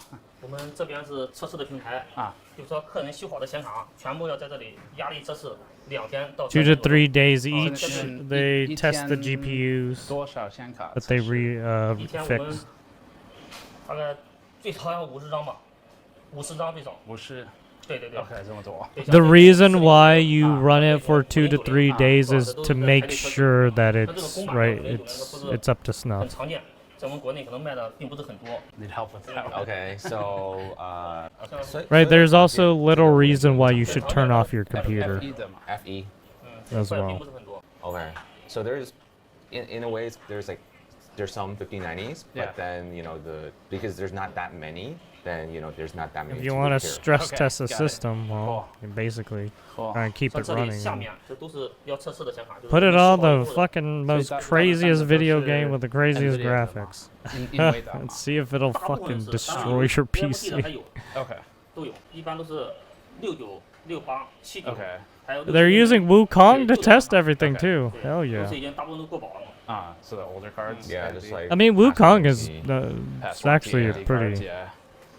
Intel 嘛 graphically heavy game, to be Intel honest. 显卡的。英特尔显卡没有没有 OK 本来就少，所以说你无法维修。 Okay, so even if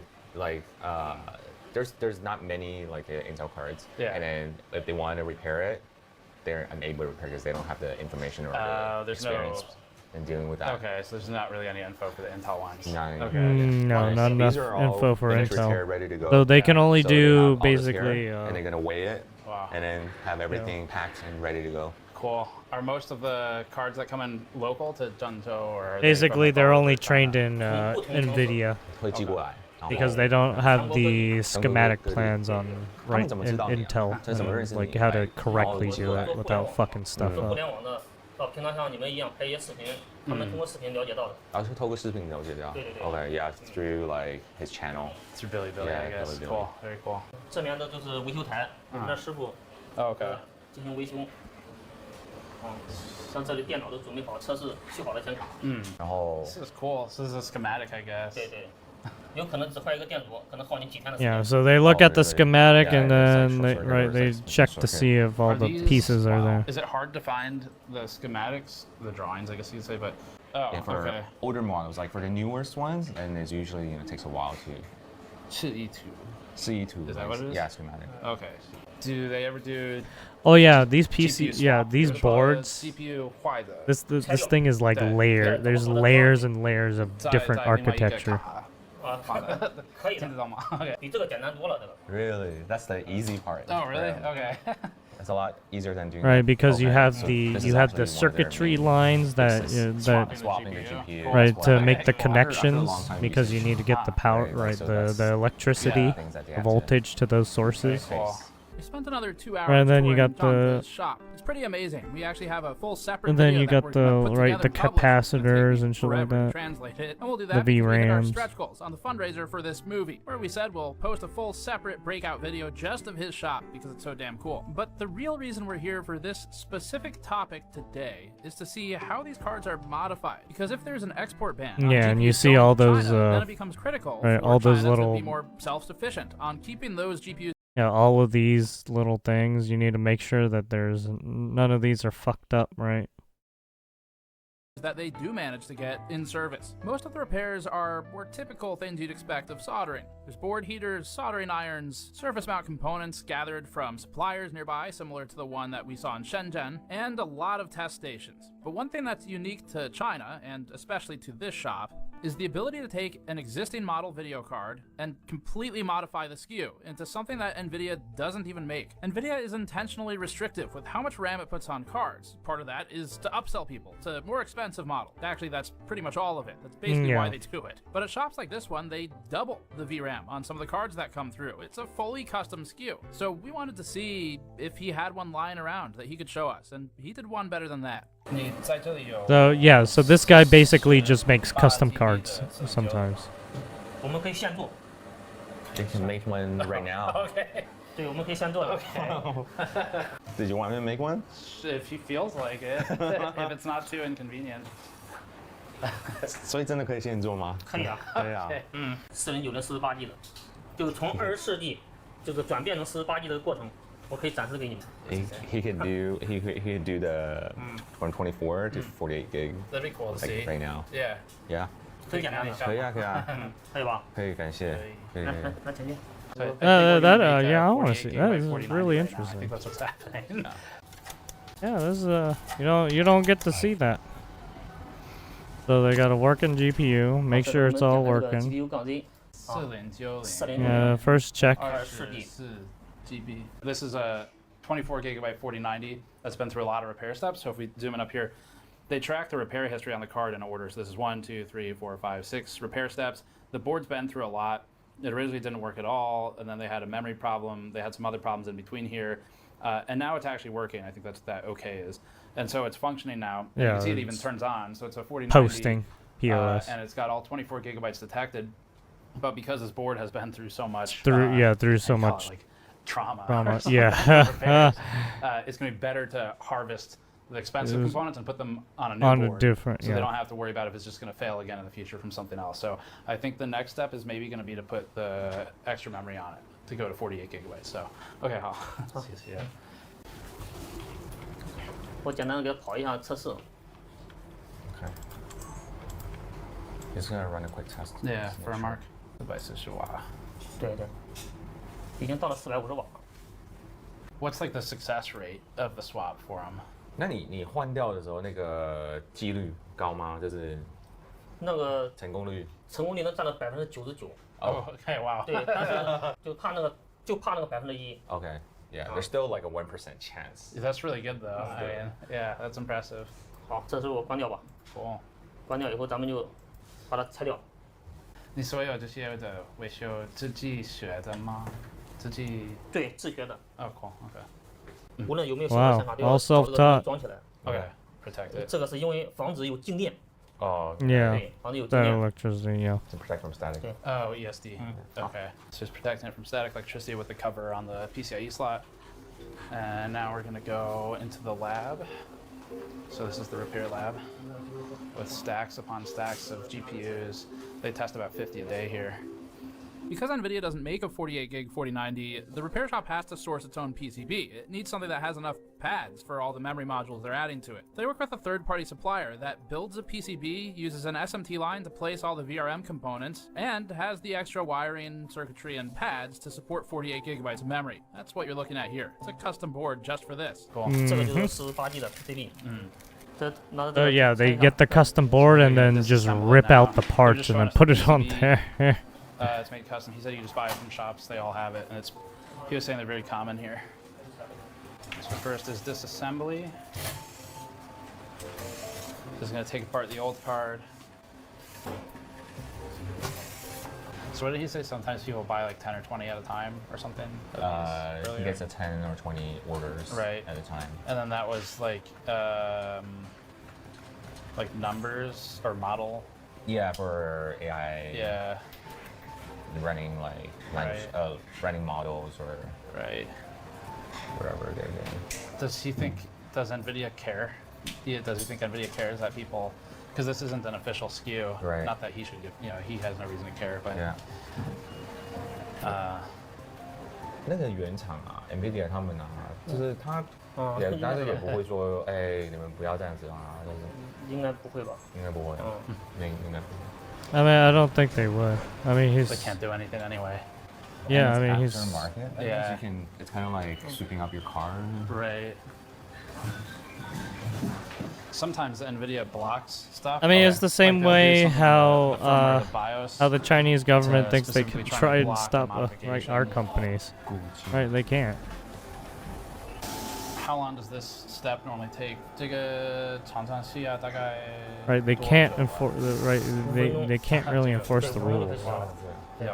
So you're going to heat it up right now to 260 degrees Celsius. It's really similar to what we saw with EVGA. And you're just blasting the GPU with heat. I know. And then you'll be able to pull the steaming GPU off. So he's just going on testing. All right, so now he's pulling the GPU. I think he's really just. fast. Whenever. He puts it on. I forgot just what a it metal was. Steve? Was that his name? When he keeps saying that, he's just putting it into context, right? Yeah, there's no enforcement.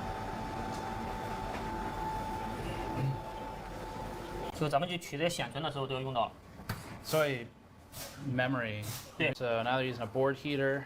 As you can see that there's a temperature reading on the front. Currently at 133 Celsius. He's going to heat the board, and then he's going to use the hot air station, which is up and right underneath a benchtop power supply. So that hot air station will be used to heat pinpointed memory modules and remove them without risking damage to other components on the board. And so this is what Louis Rossmann was talking about in our video about tariffs previously, the thing he sells, similar. So they keep the original memory modules, so he's going to pull these and keep them. And then they also have new modules they bought, sounds like just from Taobao basically, it's a retailer here. And Yeah, I think doesn't like Louis Rossmann do this kind of stuff too? Cool. I don't know if he actually does it with GPUs. So he works on like laptops and stuff, right? Wow. So the board heater's at 320 degrees, and the hot air station's at 396 degrees Celsius. 好了，这第一道工序就完成了。接下来我们就把这显存核心给重做一下，放新的球。This part is done. Okay. So right now they have this template for the solder balls. So this guy is currently, he's cleaning it, looks like with mostly rubbing alcohol. That's a cool dispenser. So he's got, wipes it down. He's going to pour solder balls into the template and then use that to position it on top of the memory modules. They do 8 at a time, and that'll allow them to bake the new solder balls onto the memory modules, which they can then attach to the PCB. So you can see it's actually sized for the memory modules. Yeah, yeah. Looks like now he's already applied flux and he's just wetting the solder balls. Getting them all prepped and ready. Getting some of that. Okay, so now he's using a wick. So this is a solder wick. Clean it. It's just a piece of copper that basically pulls off the excess solder, so he's running that over the surface. What do 48 gigabyte cards normally cost? Like, what do they normally sell for? 如果是48 GB 的卡，通常卖多少？这样子？应该是2万多人民币。2万多。2万多人民币。20,000 plus. 2,800 US. That's not bad actually. 直球，对吧？对 ，soldering ball。Yeah. 刚刚那个叫什么？那个什么球？这是细球。细球。细球。对。它这个其实也叫漏网，就把它球漏到刚才咱们抛在那个上面。Okay. So it's kind of like what we call it. It's kind of have everything kind of filtered through. Right. 现在还是有一点温度吗？还是后面才加？后面就加热，你看他们没有？ Okay. 后面还没有充电呢。Okay. So they're gonna add the heat now, right? That's what you said. 现在这个就是加热了。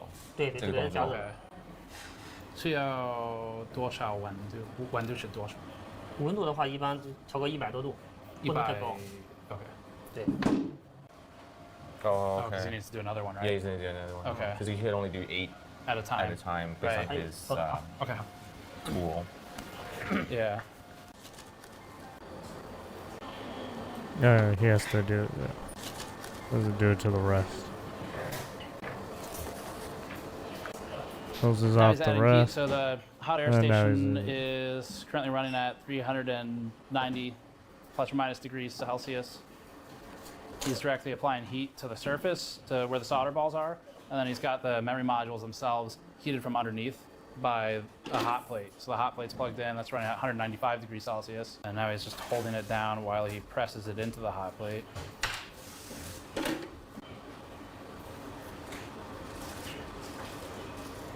Is it hard to get like 4090s or 5090s for him? 409跟509的，你取得这些卡好不好取得？好不好买？我这边是修，没买过。没有买过。对，我都给人家修的，就人家已经买过了，发到我这来修。So just customers bring it, he doesn't have to buy it. He doesn't actually buy. Okay. He just repair. Got it. It's just so crazy to me how like there's a couple shops in the U.S. that can do repairs, but they don't really do like this level of repair. But I don't know of a single shop in the U.S. that does like the memory modding.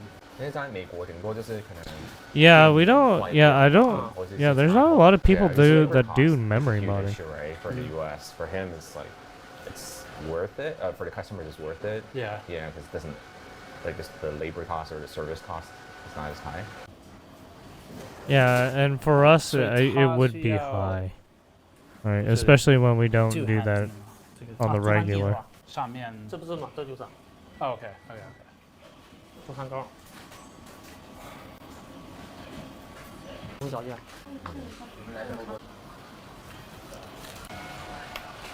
Honestly, we should start making our own fucking custom reballed all stuff. the memory and the GPU. But I don't think the companies would be too kind or he's take too kindly to that surface stuff. of it to prep it to mount to a new PCB. We saw the new PCB earlier, where it's a brand new custom PCB they just ordered from Taobao, which is the retailer. It's adding flux now. Louis Rossman says you can never have enough flux. And so that's going to help it when he melts the solder to apply it to the board. Another custom, so there's a custom template, just like for the memory. He's going to apply that to the surface. And now he's got a tray to catch the excess. And he's going to just, yes, basically like sifting for gold or something in sand. Just sifting it. Wipe off the extra. And then carefully remove the template while leaving them all in place. And they should be held in place by the flux. But, yeah. So this is a jig to hold the GPU in place.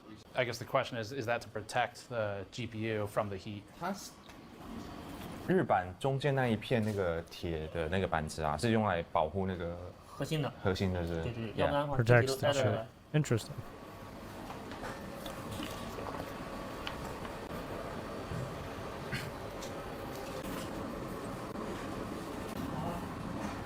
I guess, are they putting the stuff on the card now? 对，懂了。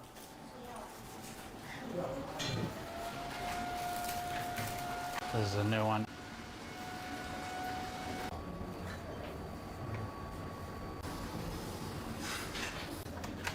Everything all set.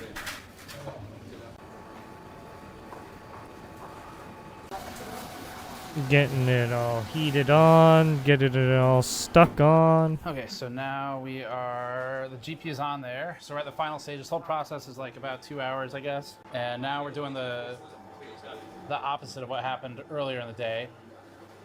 So now instead of removing the GPU, he's adding the GPU. So he's very carefully positioning the GPU to precisely align the BGA with the solder balls.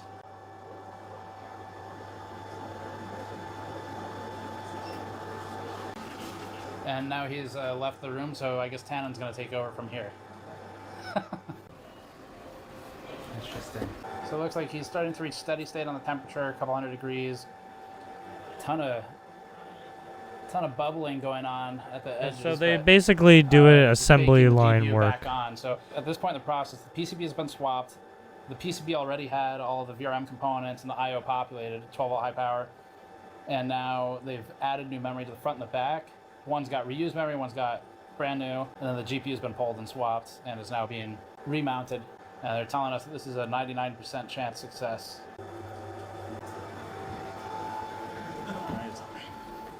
This is what Kingpin called the nervous part. Getting it connected and turning it on. Okay, so he's going to cool it off with the fan. Testing the connections, see if there's power. Do they reuse the same cooler that they took off the old board, or do they need a new cooler now? 新的，对，装好以后要先试一下能不能亮，不能亮还要继续修呢。OK。好。所以现在测试的吗？对对，测试看能不能成功嘛。That's the moment of truth. Moment of truth, yeah. So he's just going to hold the heatsink on and see if it powers on. Cool. Okay, so now he's testing to see if it actually powers on after all that. It's got a green LED with displays up. Yeah, looks like it's working. Yeah. And Connecting, he's just see if holding it's a heatsink in working. place because all he needs is power to see if it spits out display. We got display up top. Yeah, it's so working. It is functional. Now it's just a question of everything detects. I don't know. We're lucky. He's like, usually it doesn't turn on the first time. It's a while. They know we have a train to catch. Yeah. Does he know, do the customers who buy these, do they mostly put them in servers? Yeah, it's like if the customer buys more, like multiple units, then it's probably like, server, yeah. Yeah. That's why the blower fan would be better for servers, because they pack them in so tight. I was just asking if they have different choices for the cooler, and then they're like, there's only one. They don't have a choice basically. 所以这个散热器也在淘宝买的吗？这个对 OK 有卖。 So they only buy So from next one step, one of the last steps in manufacturer the process, to since get the it's heat booted and sink. works now, they are pulling the protective film from the thermal pads. There's a PTM, or actually that might be a paste actually, pre-applied. Looks like it was just silk screened on there.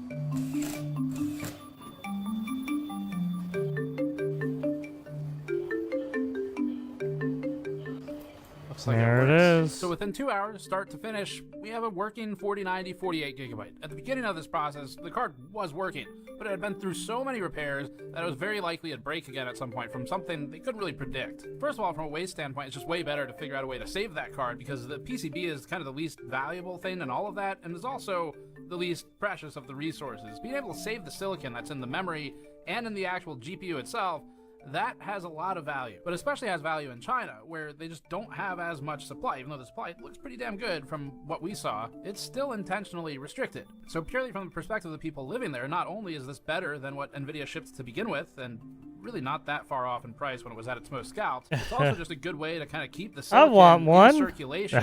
Even I as want a things better like GPU like that. capacitors or Fuck. PCBs die. The silicon tends to be pretty resilient, and it doesn't really die that often on GPUs. So what this tells us is that this is maybe an alternative method to getting more GPUs into supply. If they take the broken boards and then put functional silicon back into circulation, it's a certain level of ingenuity, and there aren't many places that are set up to handle it. Brother John's shop is impressive. We're excited for the whole separate video on that. After finishing at the repair shop, we rushed over to the high-speed rail. Spent 6 hours traveling back to Shenzhen Bay, adding another 1,000 miles or so to our travel log here, and then we took a car over to visit this guy. He calls himself the Chinese M&M. M&M in China. This is Joe. He works as a creative director of product at the video card manufacturer Yestin, most famous for their waifu video cards. No. You know Yeah, I'm the. Why? Why are you like this? You're fucking crazy. Yeah, we have No. Anything else you Dear want to talk about on camera? I Lord, think why we got have it. you done this? support GamersNexus, support Jesus. Oh, such a fucking. 电子耶稣. Yeah, I Check him soon. Which one? Yes, 猛男 of Yeston. What does that mean in English? Oh, that's fucking hilarious. Tough guy. All fours, I will put your head on the ground.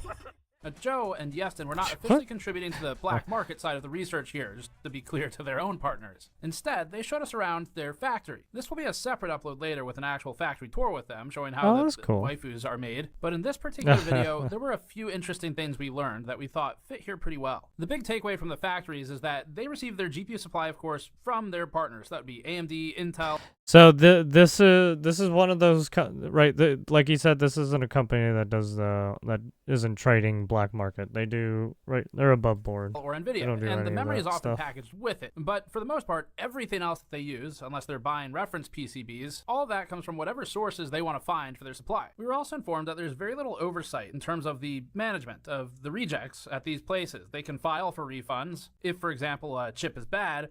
But if they screw up a board in their own process, like the SMT line's miscalibrated and optical inspection doesn't catch the error and they place a MOSFET on backwards and blow something up or whatever, then it's going to be on them to deal with the defect. Now, this type of thing basically never happens. All of this stuff is highly automated. The point all of this out, is though, is that super for at least the gaming class cards, fine-tuned. the 5090 more or less is one of. There's enough volume and NVIDIA is hands-off enough that it would be pretty easy to make these disappear. The biggest reason for this is that there are partners for the 5090s. It's not like a card that only NVIDIA makes, such as the RTX Pro 6000 and the Blackwell edition. And since there are partners, NVIDIA's only tracking when they sell them the GPUs. They don't necessarily keep tabs on where those get distributed once they're done being manufactured. So for this reason, if a factory wants to just sell it domestically in China, and they think they can get away with it without being added to the entity list, which it's very likely would kill their business with NVIDIA, then they can go ahead and sell them domestically. That might be how some of these trading companies get a hold of them. It's an easier way to make them disappear than through channels that are more publicly visible from NVIDIA and government. Now, Yestin doesn't make we're gonna 5090s, fast but forward to processes the they taught us basically about then, illustrate how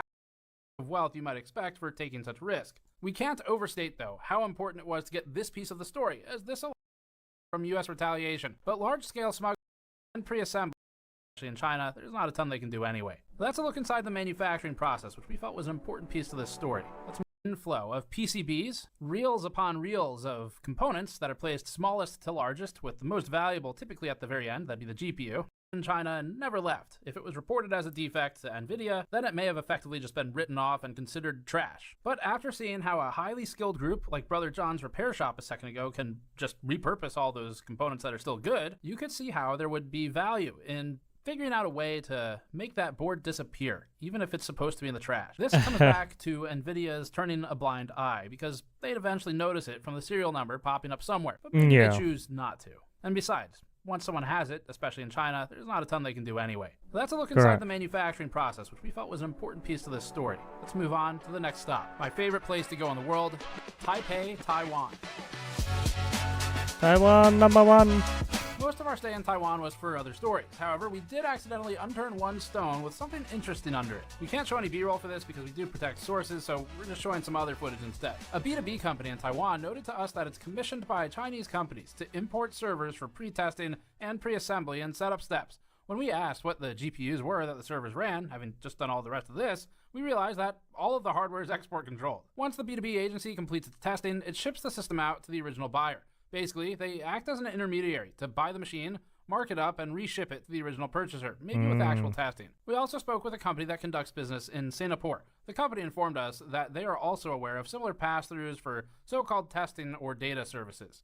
Our last link in this chain is actually the first. The smugglers bring it full circle, and the smugglers themselves also put us back in the United States. We didn't think we'd be able to find someone doing the dirty work here, but in the final hours, a viewer had a lead. This led to about a 12 or 16-hour production delay as we were wrapping the project, but as far as we're aware, this is the first content piece that actually features someone doing the highest risk dirty work. Everyone else we spoke to is in China. They're safe from US retaliation, but large-scale smugglers get arrested, fined millions of dollars, and can spend years in prison if they were really serious. A viewer contacted us to say that he'd connected with a traveling GPU buyer. The story went that this guy drives around buying specifically RTX 4090s. He doesn't care about anything else, including 5090s, because those don't sell as well to China. 4090s are ideal, he told us, because they can be modified into cost-effective 48GB models, like we saw at Brother John's shop. The smuggler was extremely open with us in text messages written only in Chinese, but wasn't open to us flying out to him. He did allow us to share this video of his car, though. The plug, as we call him, has an ATX test bench, motherboard, simple downdraft cooler, and a gigantic battery in the trunk of his Prius. He also has at least one this guy's doing the high-risk stuff. To the one on the back of his car. We're not sure why, but better not to ask. People like The Plug post on Facebook Marketplace and other common online reseller forums looking to buy GPUs, just like anyone else in your city would. The Plug offers $2,000 flat per 4090, doesn't matter which model it is. It's not a bad price. He told us that he then finds ways to get them into China. He recently was scammed out of $5,500 though of payments owed by a Hong Kong buyer, and that buyer resells in Hong Kong. He's been considering hand carrying the devices and luggage instead.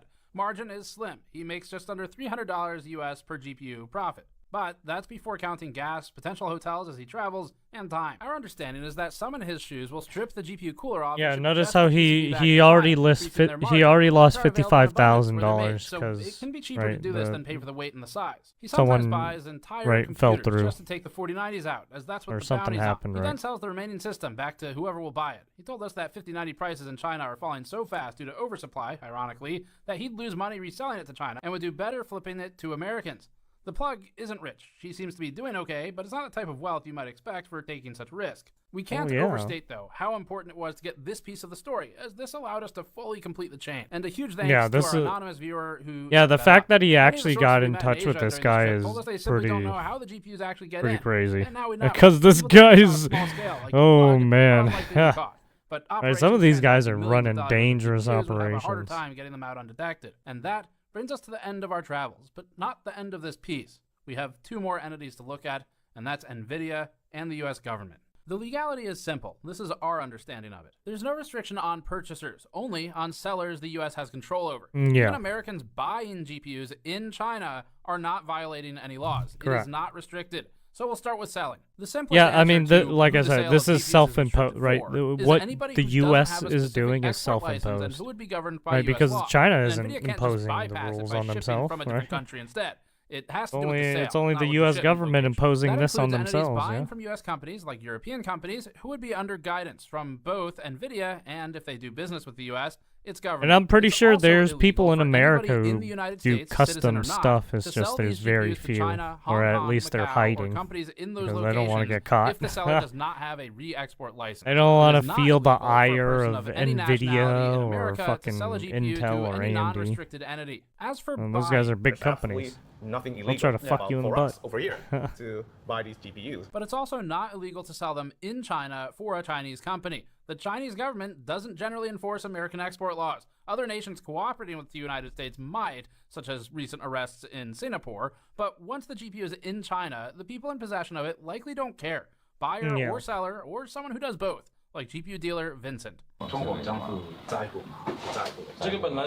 I don't think they should, honestly, it's business. Yeah, for these guys, they're just trying to do business. They're just trying to make a living, right? Whereas in the US, There's right these people in the right. Some of these guys seem very like uptight about certain things. The only control over Chinese companies that the U.S. has is the entity list, which Given, would hurt their I mean, business dude, prospects with American companies. there's already but only if people they who care about fucking that. Chinese dubbed GPU some middleman bullshit, so- Sitan He in Tianjin landed on the entity list I for mean, transacting I mean, banned to each GPUs their and own, being right? found out. Everyone's Sitan different He in how purchases they GPUs from tackle anyone who can get problems, them into yes. China, and then they bid on domestic projects like data center build-outs. The entity list was used to restrict, for example, DeepCool previously, resulting I don't in know. their It just American seems like the partners U.S. ceasing does business all with them this, for fear of all frozen these assets, weird, audits, right? or collateral The bans. weird This hurts companies like DeepCool that want regulations to and the operate in the US, and self-imposing even shut down bullshit, their California office. just to have For like Sitan the He, other they mostly countries wanted to not do do business it. with other Chinese companies, and Do so not have enforce limited it. impact unless they wanted to expand to do business I with don't know. Americans. Beyond the entity list, the U.S. really has no control over what happens inside Chinese borders. Correct. That means the only point at which a GPU could feasibly be intercepted and a person arrested would be operating in the U.S. or in transit to intermediary countries such as Singapore, which may Yeah. have their own export laws.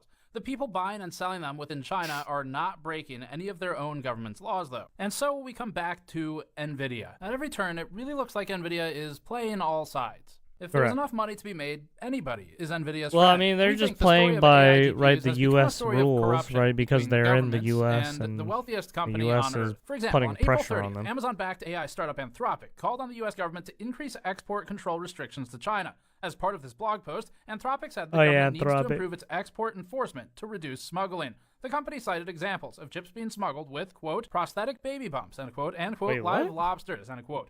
This upset NVIDIA, obviously, because NVIDIA doesn't like restrictions to making money. So NVIDIA shot back. Seemingly taking a page out of Trump's playbook, NVIDIA essentially called this fake news. Quote, American firms should focus on innovation and rise to the challenge, rather than tell tall tales that large, heavy, and sensitive electronics are somehow smuggled in, scare quotes, baby bumps, or scare quotes, alongside live lobsters, end quote. Except Anthropic isn't telling tall tales.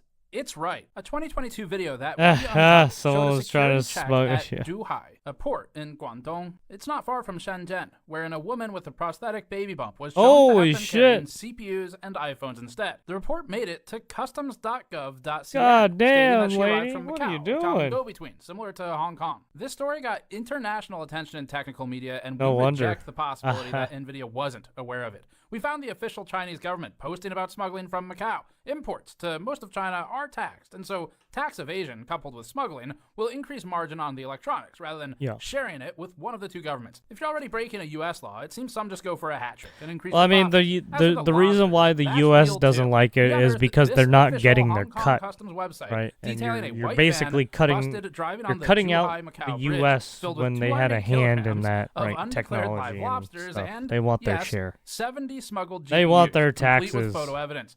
The Hong Kong Customs itself calls this or smuggling and notes a maximum sentence of Don't 7 make years. Uncle NVIDIA's Sam response to call angry. these tall tales then is not only Right. defensive, but serves to gaslight and grossly mislead, we think, and is tantamount to lying for sake of downplaying reality for its own benefit. But then, this is a common NVIDIA tactic, including its dishonest approach to reviews that we've already detailed in our opinions, and its deceptive and we think false advertising of the RTX 5070 as being equivalent to an RTX 4090. Which is provably and comically false. Another instance of NVIDIA's fake news defense was following a July 24th publication by the Financial Times, reporting that more than $1 billion of NVIDIA AI chips had been smuggled into China. In response, NVIDIA, whose blind eye is turning an awful lot lately, downplayed the issue, stating, quote, trying to cobble together data centers from smuggled products is a losing proposition, both technically and economically. Data centers require service and support, which we provide only to authorized NVIDIA products, end quote. The last part sounds like something a company selling support would say, and the first part doesn't really match NVIDIA's whole the more you buy, the more you save thing.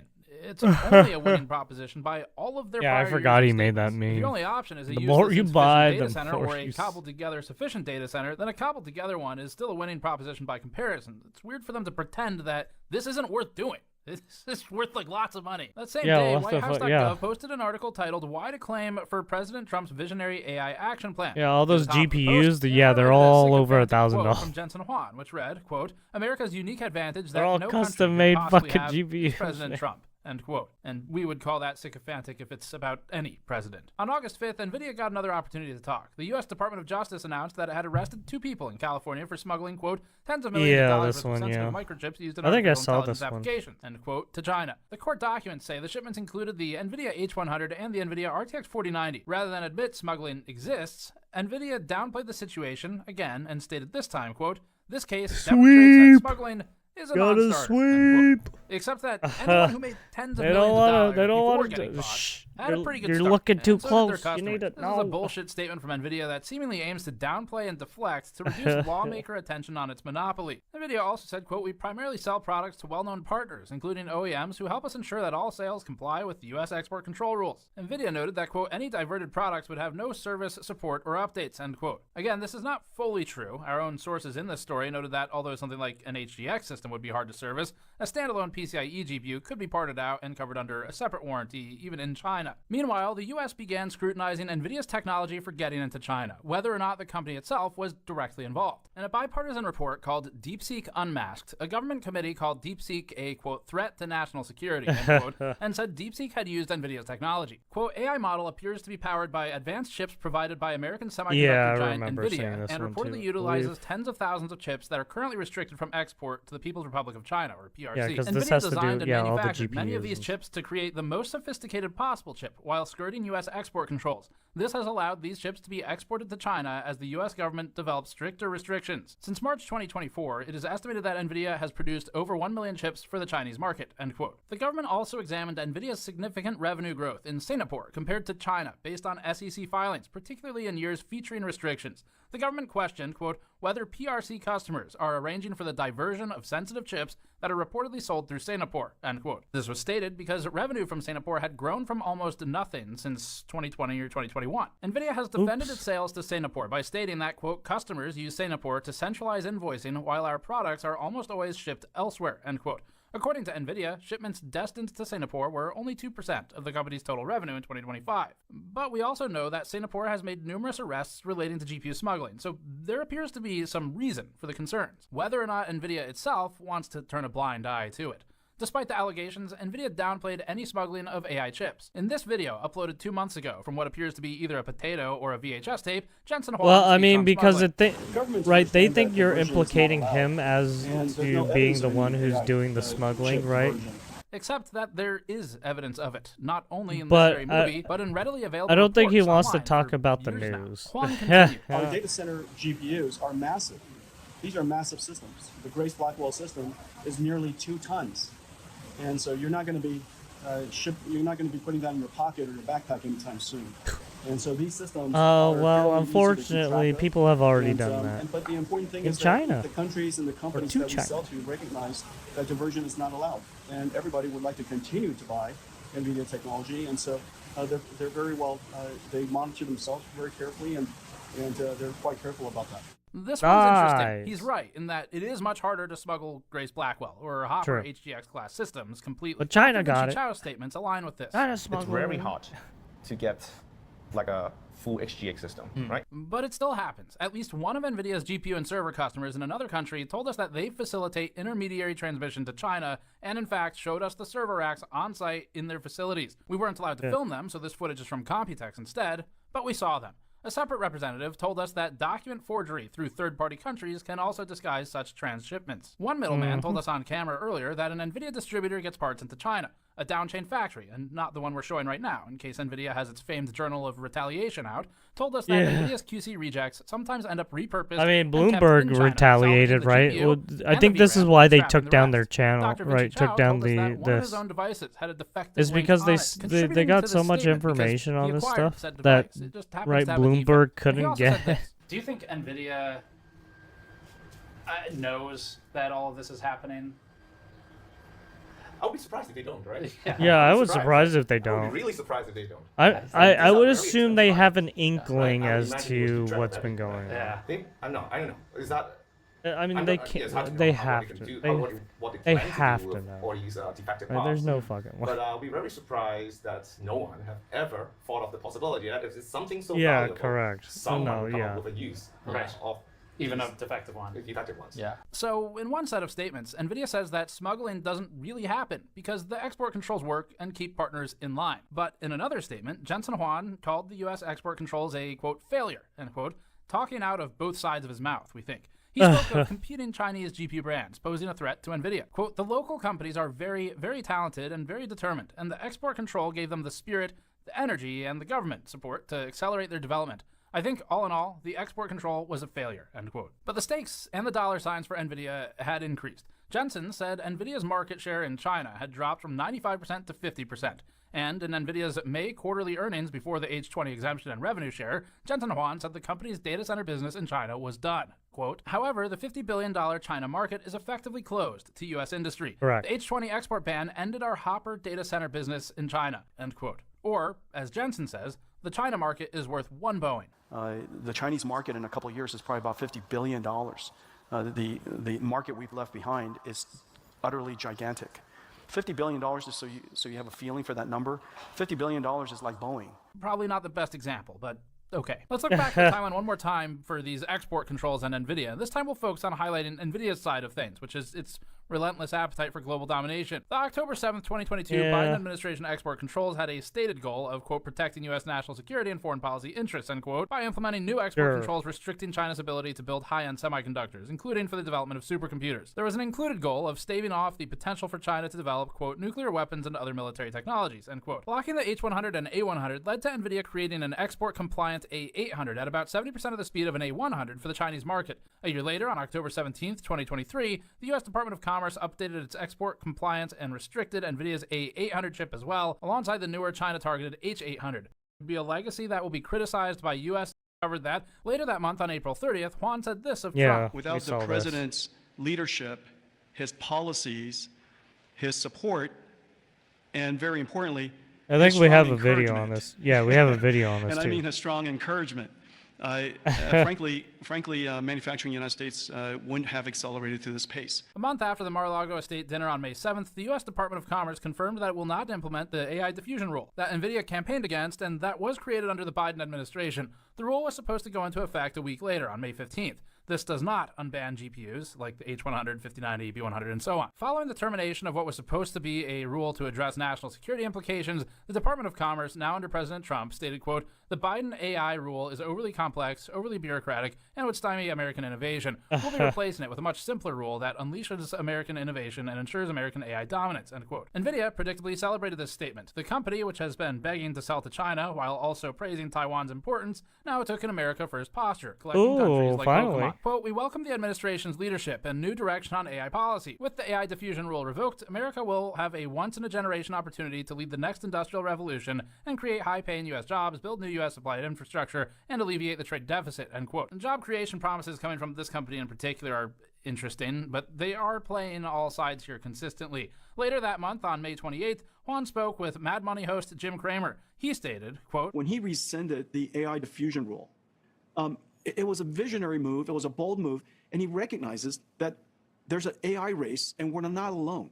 And he wants America to win. June 23rd, via Reuters, an official of the U.S. State Department, which didn't reply to GamersNexus, except the department did send us 3 out-of-office autoresponders, warned of deep-seek military and intelligence operations and warned of the use of shell companies, they called them, in Southeast Asia to circumvent export restrictions. The report mentioned that DeepSeek had, quote, large volumes, unquote, of high-end H100 chips, which are banned in China. NVIDIA didn't like that and responded to Reuters and stated, quote, we do not support parties that have violated U.S. export controls or are on the U.S. entity lists. Also saying, quote, with the current export controls, we are effectively out of the China data center market, which is now served only by competitors such as Huawei. Turning a blind eye to the situation, NVIDIA added, quote, our review indicates that DeepSeek used lawfully acquired H800 products, not H100, end quote. 3 days later, on June 26th, the information reported that DeepSeek's next AI model had been delayed due to a shortage of NVIDIA AI GPUs in China.